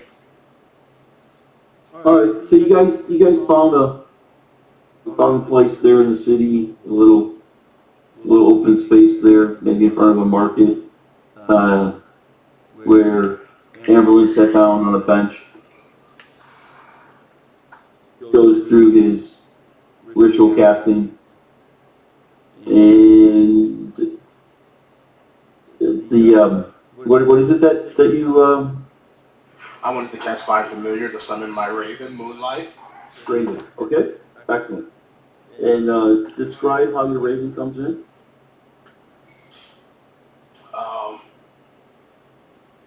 So as I'm sitting there, kind of see be looking through my book and it starts to light up with runes, these kind of purplish, crescent-looking runes, and they all coalesce into one crescent moon. And as it gets brighter and brighter, you just hear a, and I don't know where you hear above us. Hey, yo. Nice. Kind of see my raven just perched up there on the nearest building, just staring at us. Excellent. Does the raven come in with us? As of right now, no, but it can talk to me. I'm actively telling it, keep guard, let me know if you see anything of note. Yeah. Nice. Okay. All right. No one person walks the streets of Baldur's Gate or enters one of its taverns without a weapon or an armed escort. Anyone who's lived in the city for more than 10 days knows this from experience. Taverns might appear safe at a glance, but they are among the most dangerous places in Baldur's Gate. Full of alcohol, tempting coin, and unscrupulous people. Ladan Getmarm, a notorious racketeer, known for his tavern reviews, encapsulates his Baldur's Gate experience as hard on the stomach, especially when someone sticks a knife in there. Customers are expected to look after themselves when a fight breaks out, and one shouldn't expect any help or sympathy from the Flaming Kiss. Tavern murders are common, and usually end with the poor victim being dragged away and either left in an alley, to be picked clean by urchins, then eaten by rats, or tossed into the hearth. Let's see, the Elsong Tavern. From time to time, the disembodied voice of a female elf fills the tavern with melancholy song, giving the establishment its name. The ballad isn't loud enough to disrupt conversation, but most patrons stop speaking when the elf song begins. Then it resumes only after it ends. Many customers frequent the tavern in hopes of hearing it. Those who speak Elvish can understand the lyrics, which lament on an unnamed lover lost at sea. No one is sure how the spirit came to haunt the tavern, just as no one can predict when it will sing again. Do we have any Elvish speaking characters? I think a couple of you, it's a Fae, is it like an Elven Fae? Yeah, it's Eladrin, so they elves. Yeah, okay. And so you guys do speak Elvish, correct? I speak Sylvan, which is... I'll leave it It's up like to a you. dialect off there. What you say that one more time? It's like a dialect bit. So, Yeah.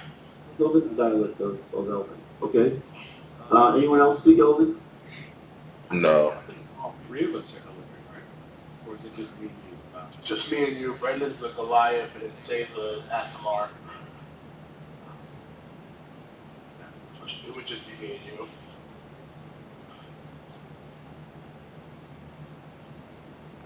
Alright. So you guys can kind of play around in there, kind of get used to how this line of sight stuff works. I'm gonna zoom in here and move over. So right click will move you around as far as the map. You got your controls of zooming in and out.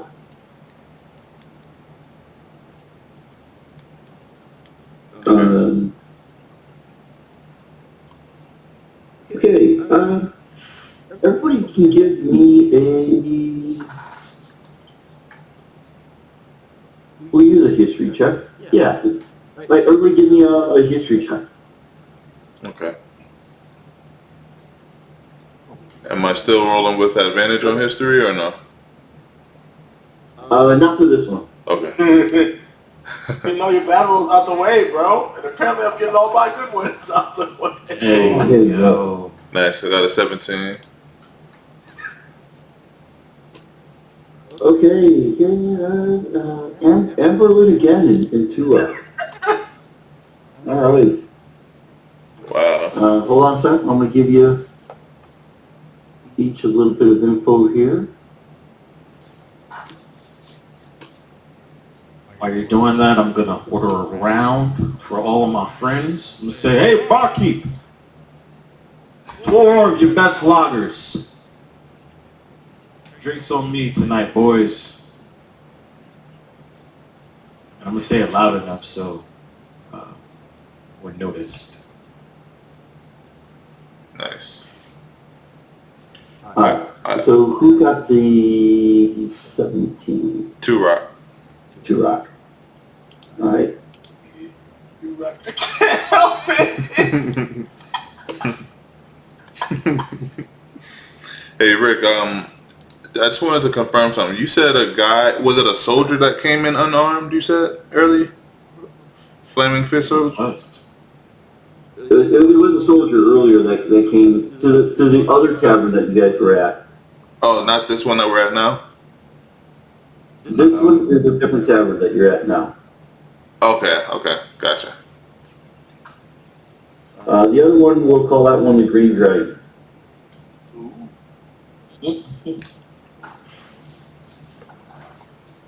So could I do a maybe a perception check to see if there's anyone in there that I recognize? Nice.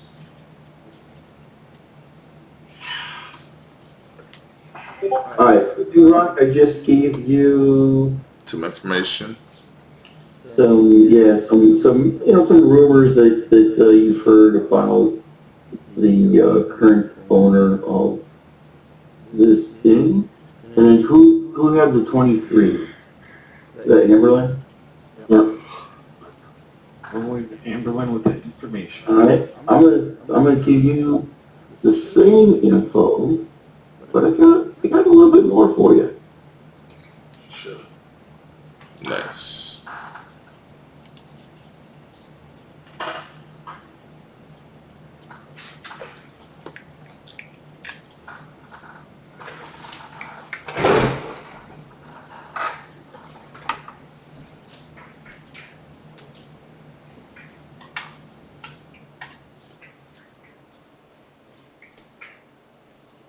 Okay.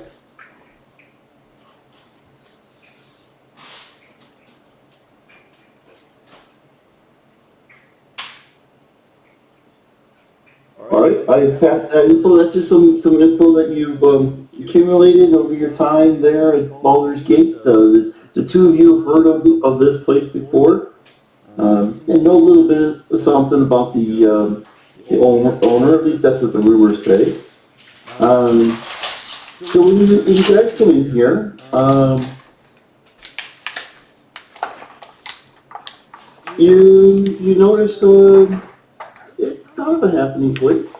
It's actually two-story, so there's a set of stairs to the east that goes up.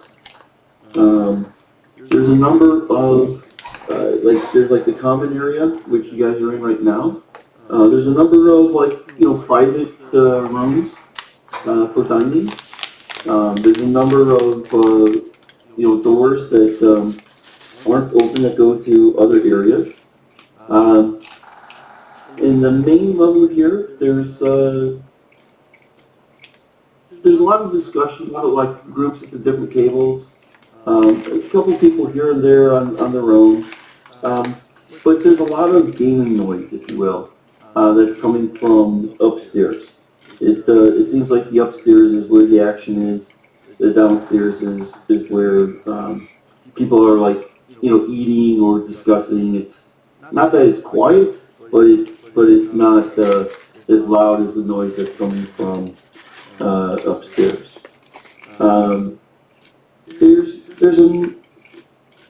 There's a number of folks here and there, a couple of humans, a halfling, there's a half-orc,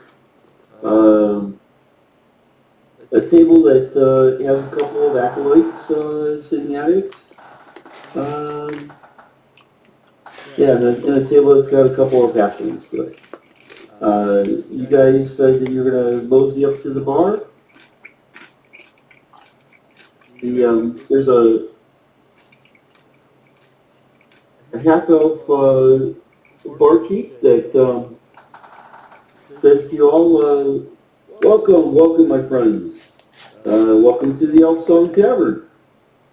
How can I help you?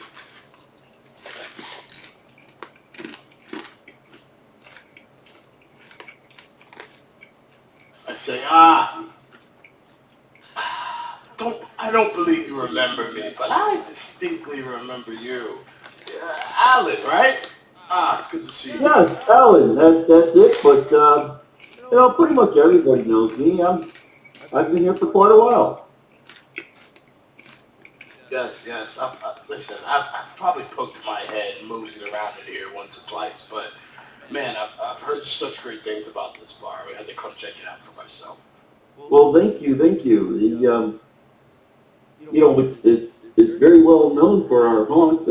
If you're lucky, she might sing today. Oh, don't threaten me with a good time, good sir. It seems to be very full today. Yes. We always have lots of patrons, and he gives you guys all a beer. He says, downstairs here we've got, there's a table here or there that might do you, or you can stay around the bar top here, but if you're looking for some gaming action, that's upstairs. And mind me asking, specifically what type of game? Oh, we play Baldur's Bones around here. A class act, if I say so myself. I might have to try my hand at that at some point. Yes. Find your way upstairs and get a table. So just as an FYI, Baldur's Bones is kind of like a game of 21. We're going to use dice. Okay. Anberlin. I'll take you up on that.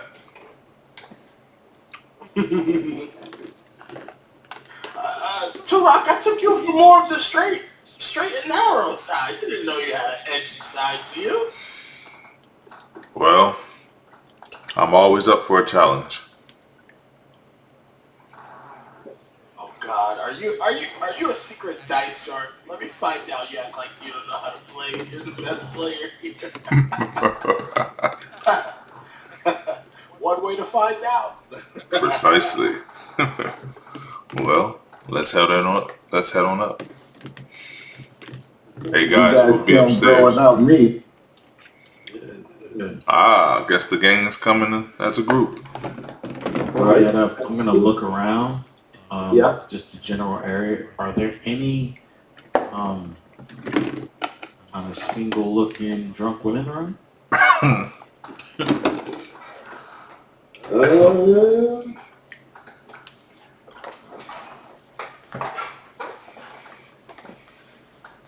Halfling, but no, she's with somebody. The halflings are together. It's male. The half orc male. The half-orc? Yep. I'm gonna pass and head upstairs. I thought you were gonna show her how double the size man you are.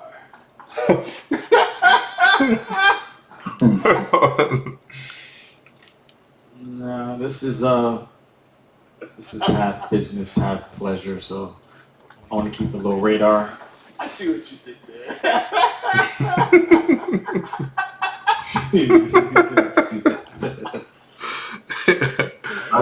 I'm going to move you guys over here.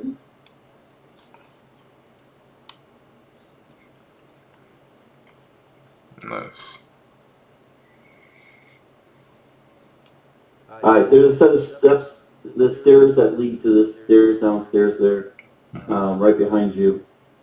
You see a couple of tables, two tables that are there.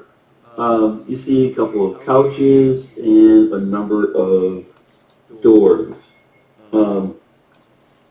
There's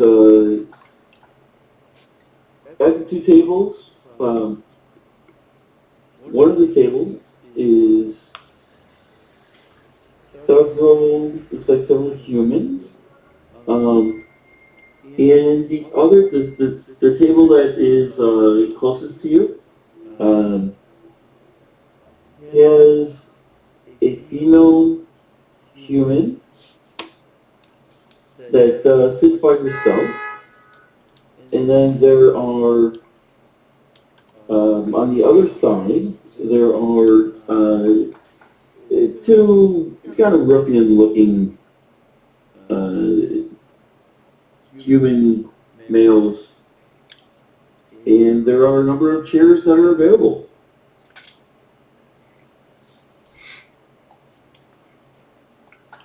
And you see there's a lot of dice throwing, there's action, people are putting coins in the middle, among the two tables. I want next.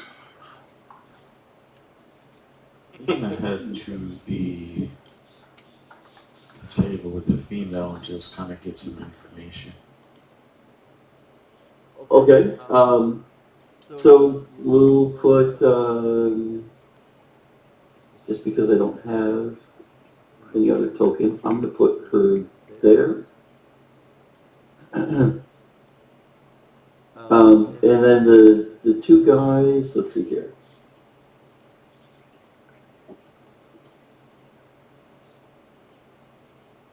Go filter.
Alright, let's see here.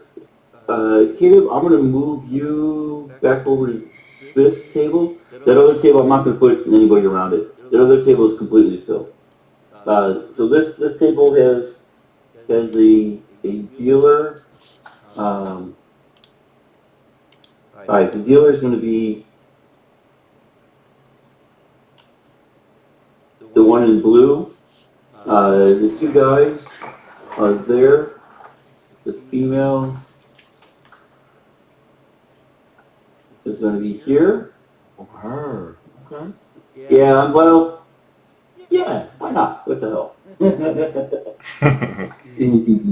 Did say I was gonna see her again. Yeah, she did say that, didn't she? And alright, so three of you are up at the table. Okay.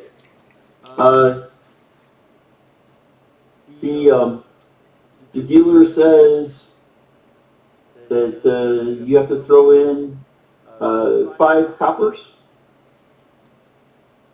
if you want to play. 5 coppers. Oh, What wait, is it? 10. An amateur table?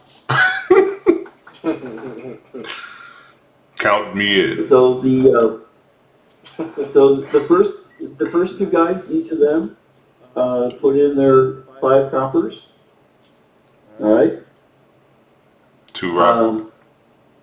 The female, she sees you guys sit down, and she says, "Well, welcome, boys." And she slides forward a silver, which is the equivalent of 10 coppers. So she just raised it before you guys even started. I say, good to see you again. And I'm gonna put 2 silvers down. You're not stalking us, are you? Alright, you're gonna put 2 silvers down? Alright, who would like to put 2 silvers down? This is Kanib. Yeah. Okay. 2 rock as well. Right, and then 2 rock, if you're playing, you gotta put 2 silvers in? Yep, I'm putting 2 in. So do we need to adjust this in the manage coin thing on the side? Yep. You do. Inventory. Okay. Where's that at? It's on your character sheet. Yeah. You got to go to inventory. Manage inventory, and then you go to currency. Mhm. Got it. So we're gonna remove 2 silver pieces. I say, Gogi! Get in here! We need that, super Usopp. Good luck. I shall pray to him. Let me in. I shall show you the might of God Usopp. Will cause So we put 2 silver pieces. 2 silver One pieces gold. is equal to 10. 10 silver pieces equal to 1 gold piece. So now we have 4 gold pieces. Whoa, hold on. Whoa, what? Oh, sorry. We have Yeah. So okay. So who? gold piece less, and then 8 more silver pieces. So Two Rock put in 2 silver as well.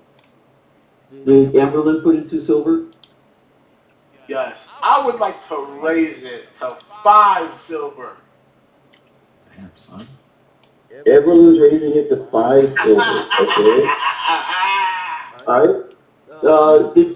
The two guys, they're gonna say, "Oh, you guys too rich for our blood." Then it goes back to the gal, and she will put in a total of 5 silver. She'll put in 4 more. Then it goes to Kanib. Are you gonna put in 3 more silver? Yep. All right. Then it goes to Two rock. Two Rock. Yeah, I'll add Are you another gonna put in 3. 4 silver? Yes. Okay. All right. The way this plays, the dealer at the end of the table says, "All right, all bets are in. There's 10 coppers, and there's a total of 10, 15, 20. There's a total of 20 silvers on the table at this point. All right, 10 coppers, 20 silvers. Okay. How you play the game is you roll 3d6. So do I just hit D6 3 times? I think on your character sheet, hold on 1 second. Oh, you do it for the character. I know how to do it for the character sheet.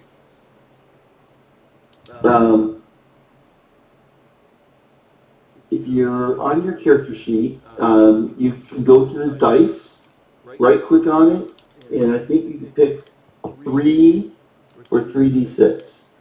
Or, On the actual BTT, if you just click that dice in the bottom left, you just click that, scroll up to the D6 as the little pop out. Just hit the pop out 3 times. It'll count as many times as you hit it, and then you just roll. Say that Yeah. one time. That little bottom part, basically what I just did. So that little dice part on the bottom left of the actual module, the BTT. You see Yeah. the little colored dice. Click that. Go up to the D6. You'll see a little right pop out on the right that says D6. Got You it. hit that 3 times, yeah, and then it'll set it for you. And you click roll. Alright, I got 8. Wait. I'm sorry. Say that again, Don. Little pop out. You at the little pop out. The pop out. Okay. Yeah. Yeah. Are you on the BTT? Yeah. All right. The little dice, the little 20-sided dice at the bottom right, the little icon bottom left. Yeah. Click that. Go up to the D6, the cube looking thing. Bottom a little left. pop out to the right. Hit that D6 as many times as you want to roll it, which is 3. Oh wait, what pop out? I don't see a pop out. oh, It just say D6 next to it. yeah, it just says Scroll past it. d6. Then you click on it, it's got a little red number that then shows up above it. If I click it. Okay. Yeah.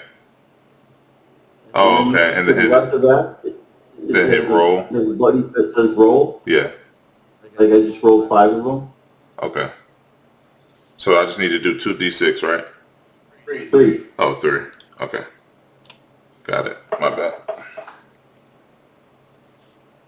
Ooh. Let's go.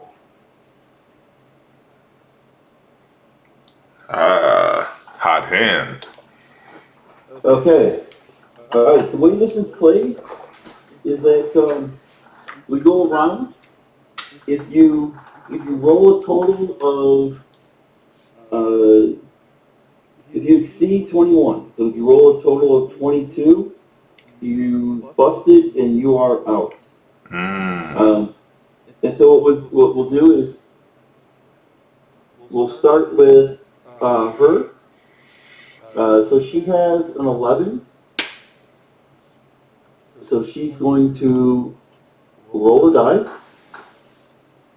So now she is sitting on 17. Alright. She puts in 2 more silver.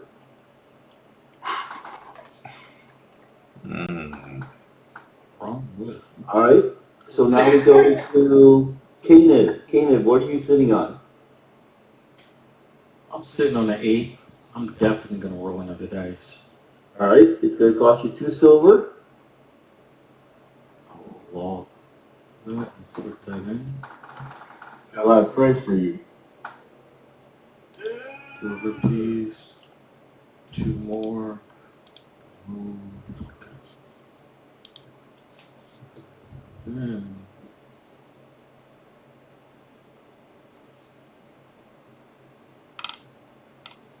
I'm gonna look at her and say, this one is for you.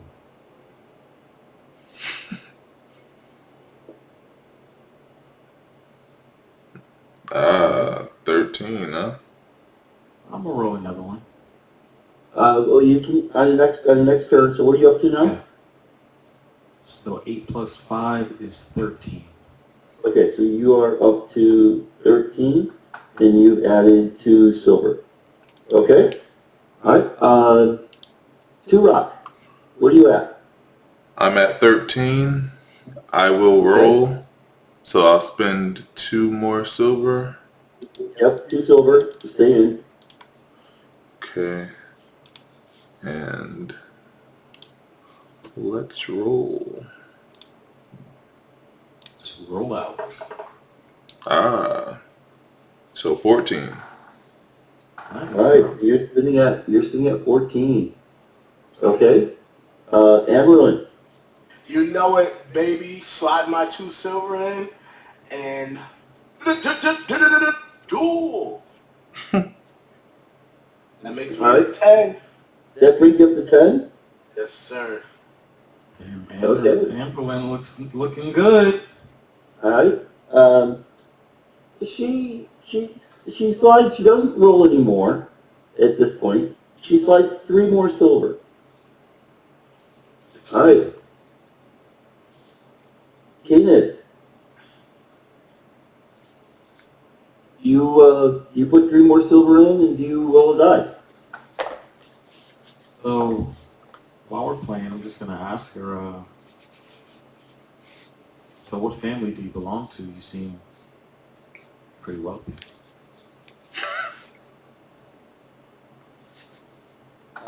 She says back to you. She says, I've accumulated some things on my own. I like an independent woman. I mean, I'll roll another d6. Oh, how much do I have to put in again? Another 2? 3. 3. Oh, 3. Yeah, another 3. She raised it 3 more silver. High stakes in this piece.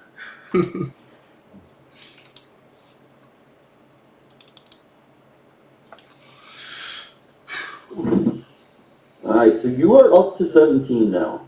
Okay. Alright. So the 2 of you are tied. Okay?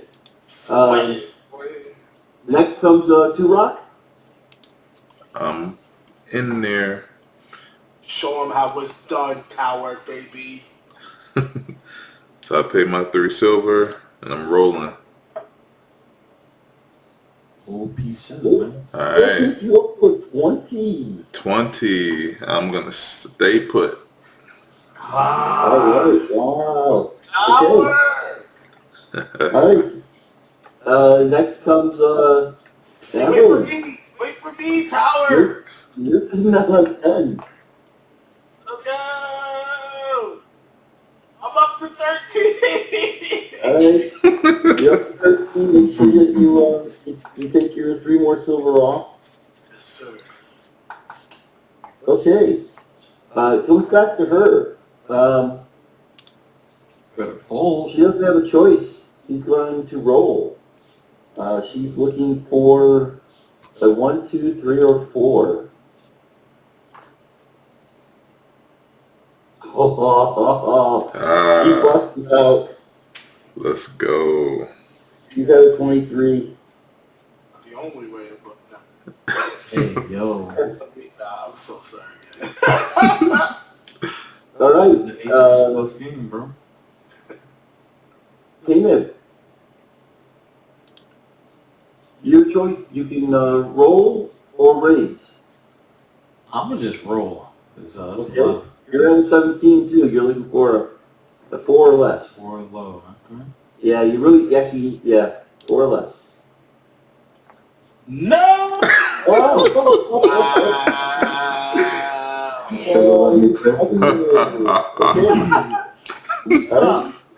And then there was just the mountain and the viper.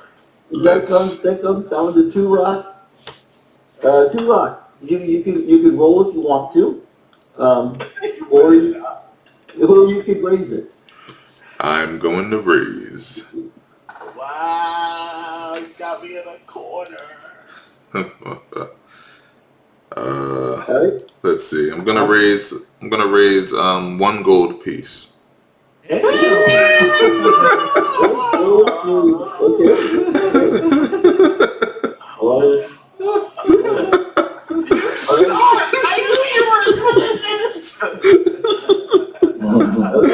Anberlin, are you going to stay in, put in the gold piece? I attribute this to the god Musa. May he bless my roll. Let me pray for you. And I find the gold piece. Woo! What gold piece? All right. Oh,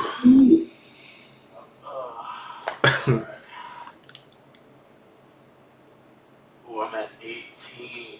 Now you're at 18. Okay. All right. It goes back to 2 rock. What are you doing? You rolling, or are you raising, or staying? I'm staying.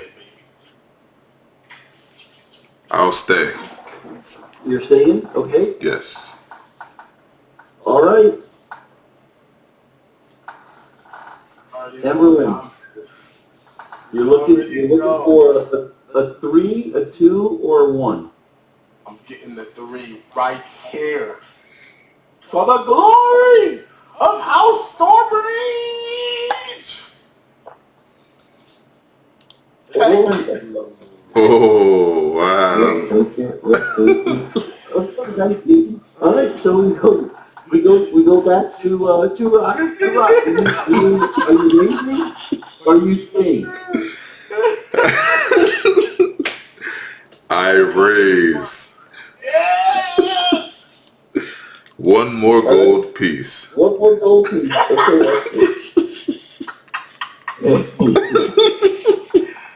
All right. Alright. Anberlin. Are we keeping track of what the pool is? Yeah, I'm keeping track. I got it. Okay. Anberlin. Give my money, yo. Another gold piece to roll a die. With the odds stacked against me, I shall enter the fray. I challenge the best, challenge the Belgatos themselves. I All right, you're looking for a 1 or a 2.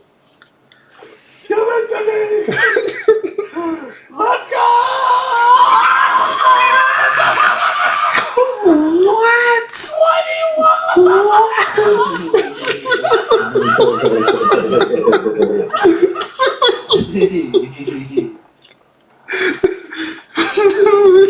What? How much is this pot? That's what I want to know.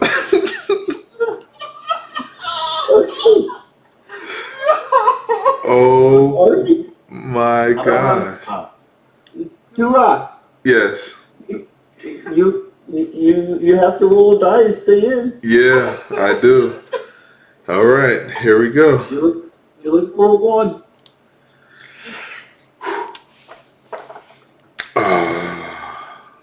4. No. That's Anberlin. Anberlin, let me add this up.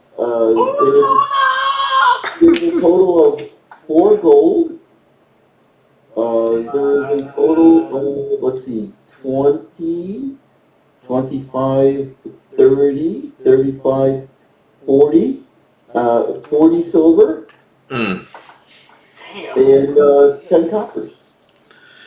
You nice. said 40 gold. You said 4 gold. 4 How much? gold, 40 silver, and 10 coppers. Beautiful. Hey, you got enough to double or nothing? No. Hold on, let me mark this down. 10 coppers. Well, you can just add it in your coin thing, bro, if you want to. I'm still like learning it, so I'm not as quick to like internet. So I'm like writing my phone. And I'm still putting it. Yeah, you also have, some gold pieces on your character sheet. I Yeah. say, I flick 2 coppers to the host.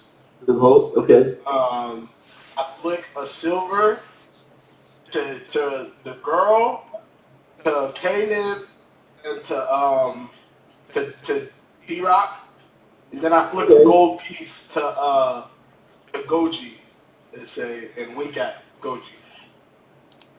Okay. So wait, you gave me a silver, you said? Yep. Oh. Thanks.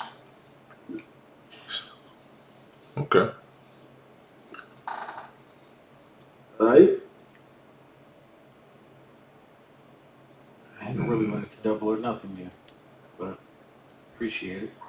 I shall consider this the One Piece.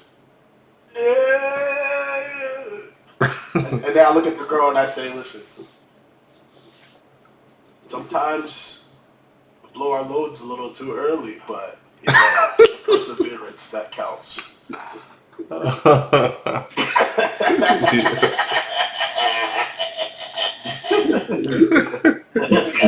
Oh my god. Yeah, that was clutch, I gotta admit. That was crazy, bro. I ain't even gonna lie. That was crazy. That was insane. Well, glad to have your luck on our side.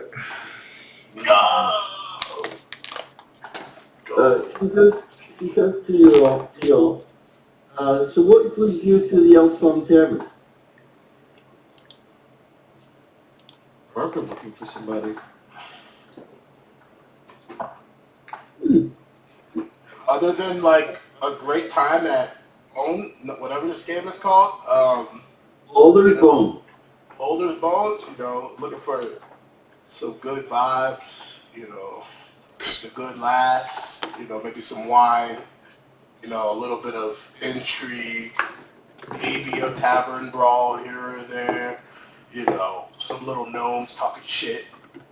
And then, see where the night leads, Adventure. What about you?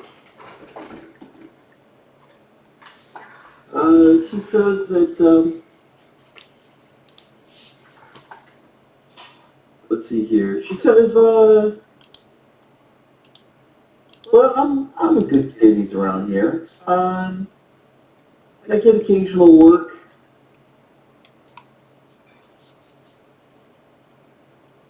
But most of the time I'm out at sea. A girl with daddy issues liking to run away from her pop. No, I'm joking. I'm joking.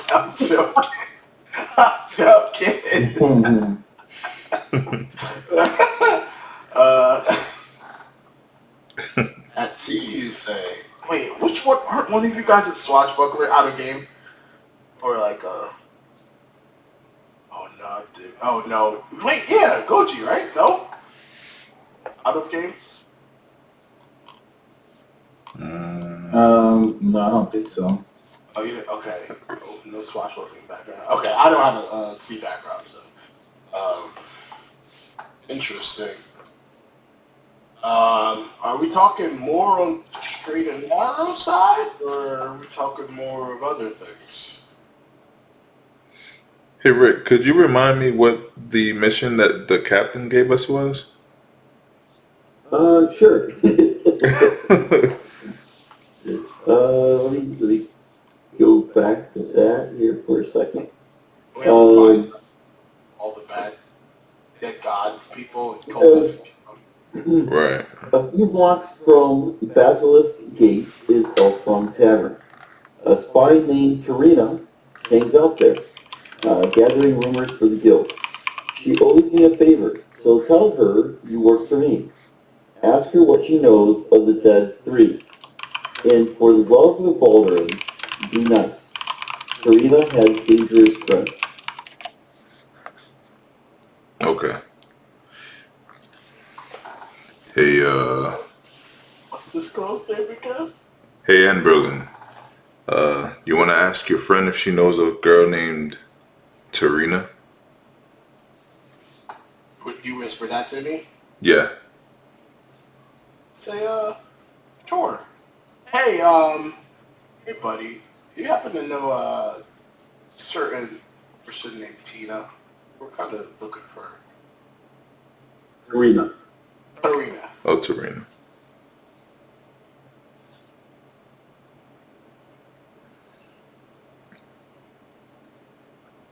Let me get back to you. I'll have to do something.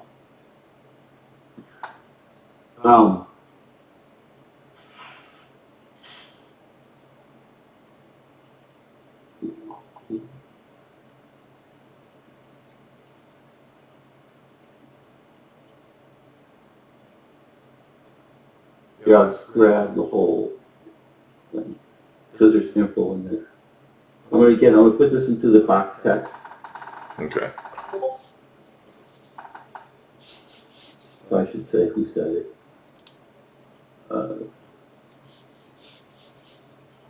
That was Captain Zod.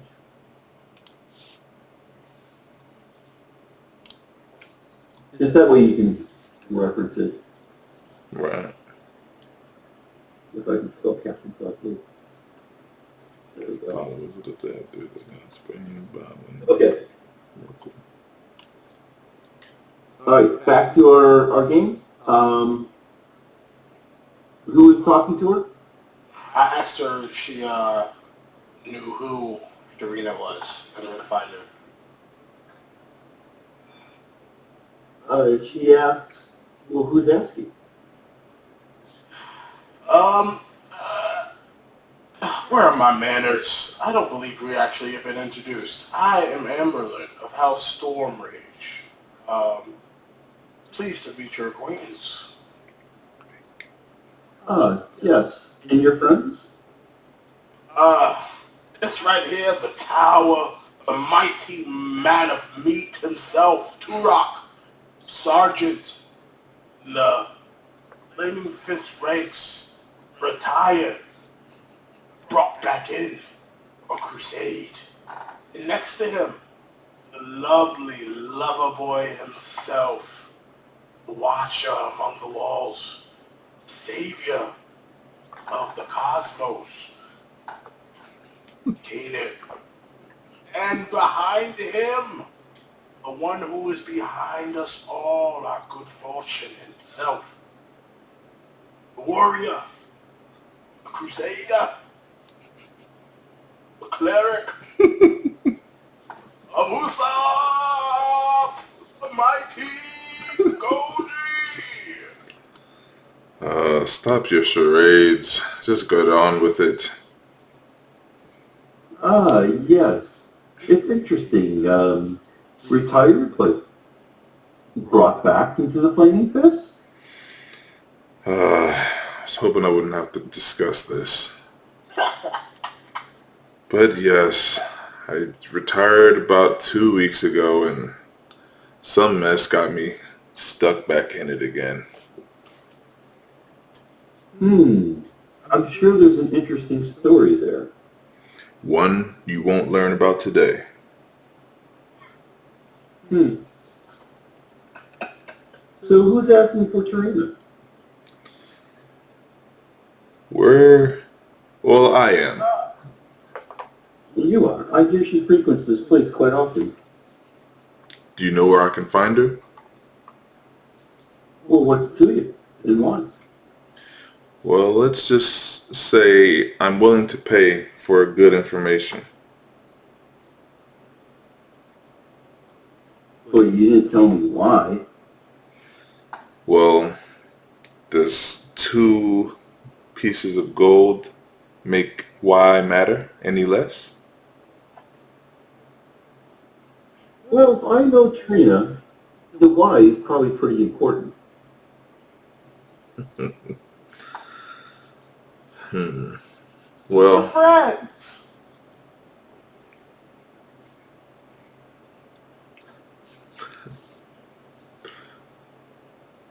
uh, Anberlin, I'll leave this to you. Well, my big partner was probably going to say was that, a good friend of Tarina's sent us to talk to her. We have some information she would like Oh, in well, exchange. Trina and I go around in the same circles. What good friend is this? Oh, dear God. Be honest with me. I whispered to her, are you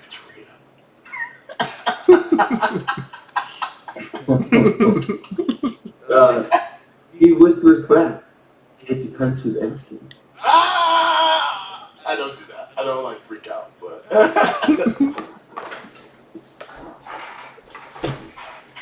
I say, well, listen, you seem like a girl who likes adventure. And I can see where all the signs are going. You're surrounded by some interesting events that have just happened. I'm sure you heard about it. Somehow, some way, you're now involved in figuring out what the hell's going on. So, I'm just gonna be frank with you. We don't really have information to hide at this point because we don't know shit. But we need to find Tarina and have a serious upfront conversation about ways we can help each other. Then Turok, in a burst of rage, punches the table, slams his fist on the table and says, "It's Captain Zodge for crying out loud. Are you a friend or enemy?" Intimidation tech, Jesus. Okay. Speaker, the captain. Why did you just say that to begin with? And she says. She further says, "I'm the one who you are looking for. What is the captain's name now?" He said you would know about the Dead 3. You have information about them that you can share?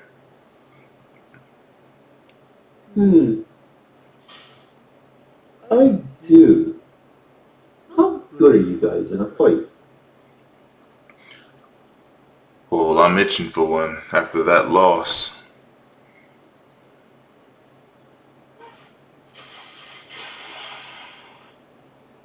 Because in a fight, you say, and then lady, we are the best.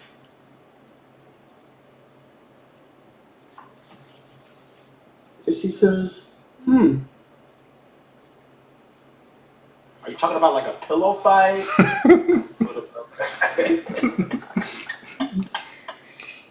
I need you to prove it. A test? I have a little trouble of my own. I think we need to help each other. What do you have in mind?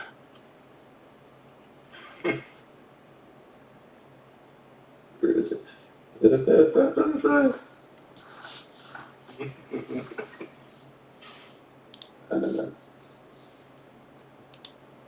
Oh. There's a certain ship captain that doesn't think the most of me at the moment. I have it on good opinion that he may head this way. Now, I was going to head out after this last game here, But if you guys are up for a good fight, then you help me, and I'll take you to where the followers of the Dead Three have been seen. Well, it depends on the details. What exactly do you want us to do to this man, to the ship captain? Oh, I'm sure that him and a few of his unscrupulous fellows are going to be coming here at some point. I say we play. There's a private room just to the south here.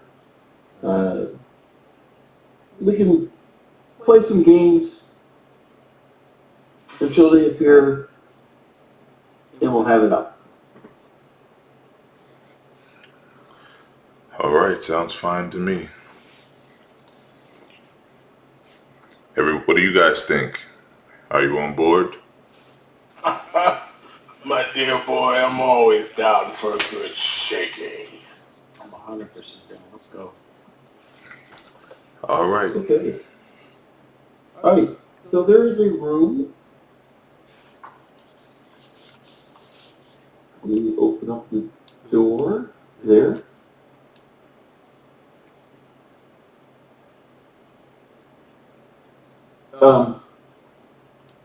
She says something to these two guys, and she slides them a gold piece. And they leave. They go down the stairs. She also slides a gold piece to the dealer. Can I try to read her And lips? he comes in. Damn, I probably. You got it, sorry. And then go ahead and just put yourselves in the room. In the meantime, there's some food and drink that comes.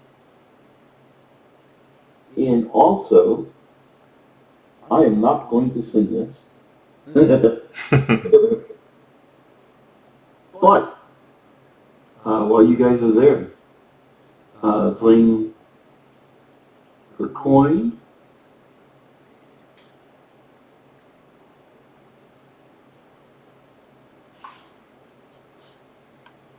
there is a blue spirit that shows up. Oh, Back in the middle of the hall there, and it has the most beautiful but sad voice. the hall from where we came? Yeah, and just from right where you came, like she comes through the floorboards. Oh.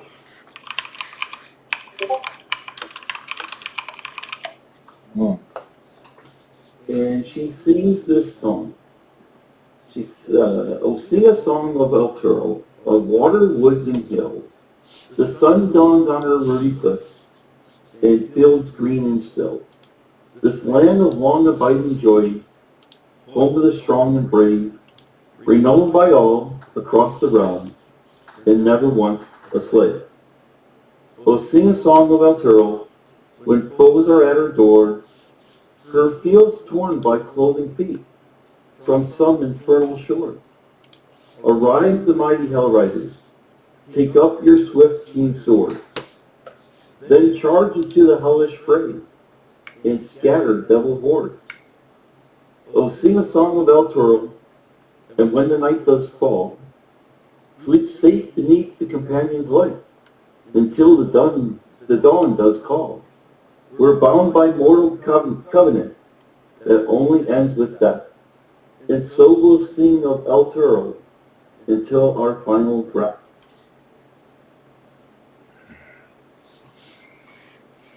What a lovely tune. Oh, it's beautiful, Ghost. Where the hell did you come from? And then she shimmers and vanishes away.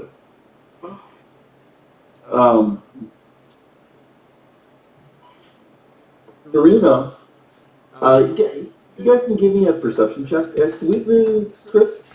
Yeah, I'm about to say, yeah, I think we did lose him. Let me see if I can get him He back. said, internet issues. Trying to hop back on. Okay. Tell him he can come in the chat on his phone though. Sorry, what did he say? What happened? Internet He issues. said, yeah, internet issues. Oh, internet issue. Okay. So you said a perception check? Yes. Okay. Yikes.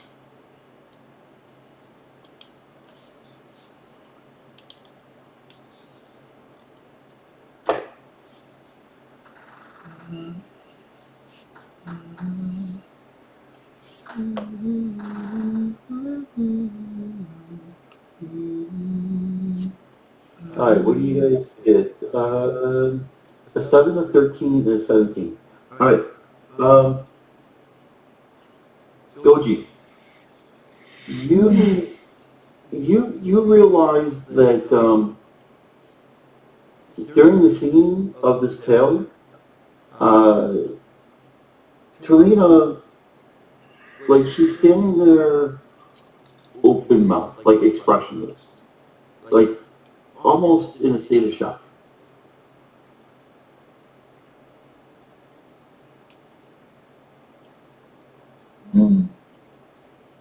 Karina, you okay? Looks like you've seen a ghost.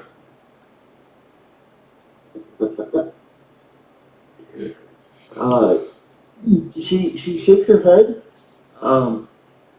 She like she's shaking something off. And she puts her hand over her mouth there for a second, and then says, "The ghost has only ever sung one song, and it's not about El Toro.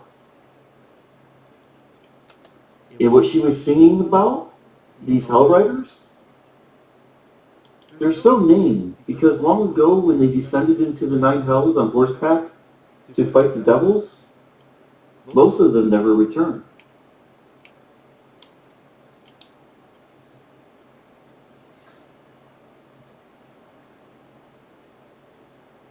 So what could this mean?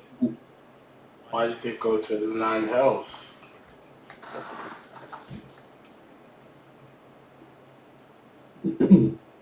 She says, I don't know.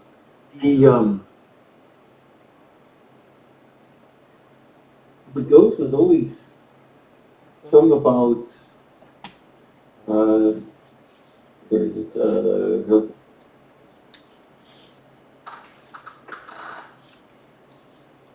it's called Yelsom Tavern because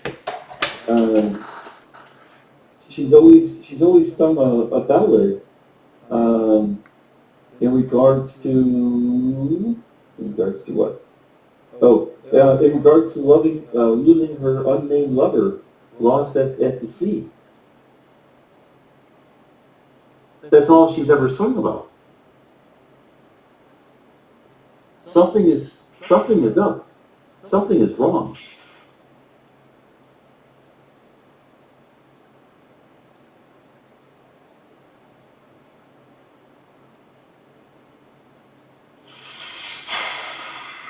There seems to be a lot wrong these days, Tarina. We are surrounded by enemies on all sides. You must get to the bottom of it. But it starts with this pirate scum. Okay. And yes.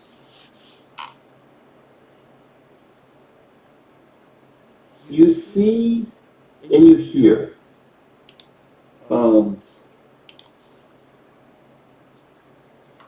You see and hear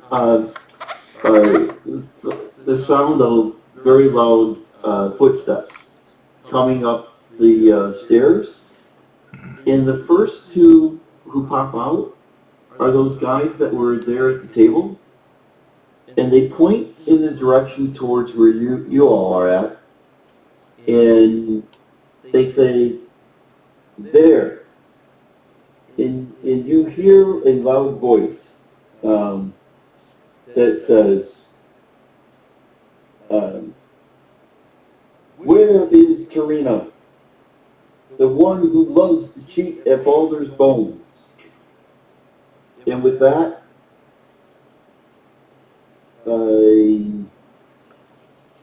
the captain and several of his bandits all look at you guys, and I think that's probably, with Kris dropping off, a great place to stop. Yeah. Nice. Let's go. Nice. And this guy runs out of the room. He's just a dealer. Okay. So this is where we'll start next time. Mm-hmm. We'll kick off with this little fight. Nice. Oh man, it's about to get ill. All right. Marker in there. Cool, man. Well, Oh, yeah, that's pretty good. yeah, that was really fun. Thanks a lot, Rick. Great job. Yep. Yeah, thank you for DMing, Rick. Yeah, man. Thank you. This is my real first time, so not like the liar over there. But this is my first time, so this is pretty cool. Like I was lost in the shuffle a couple times, but I tried to get it in.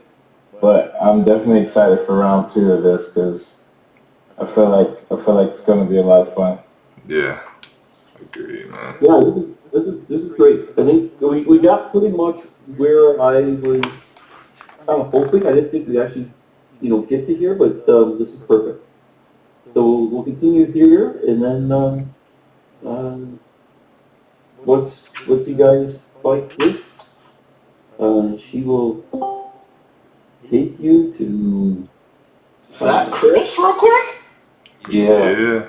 Oh, please tell me we could do this fight. Please. No.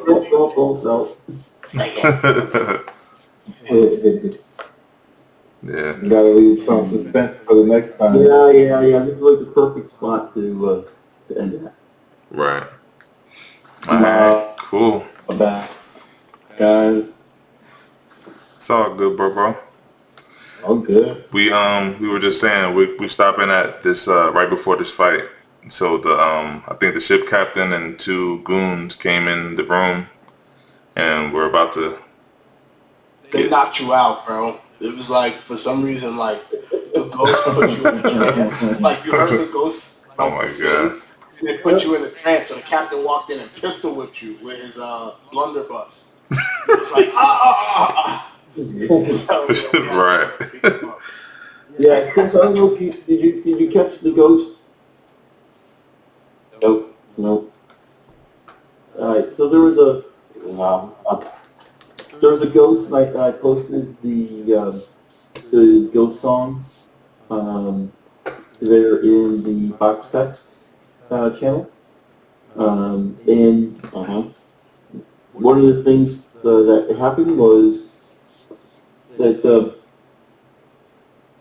Tarina said she had this look of kind of like awe, amazement on her face, because she says that the I don't remember who was it. It was Gogi. Noticed that she was kind of like in shock, and asked her, "Hey, what's up?" And she says, "Well, the ghost has been here, seems like forever, and all she ever sings about is her long lost lover out at sea." This song that she just said was about El Turo. She says something's not right. And then when that was done, the 2 guys that she paid a coin to came up the stairs and pointed to this room here. It said, "She's there." And then they went off to the side, and out came the captain and several of his thugs, and he yells out, "Where is Tarina, the one who cheats at Baldur's Bones. And that's where we're going to stop. Yeah. So we'll pick up with that combat.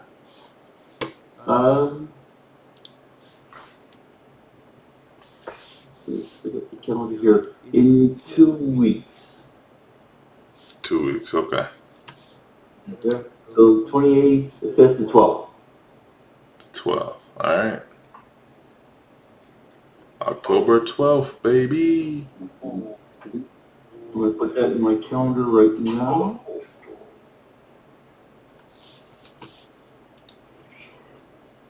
Okay, awesome.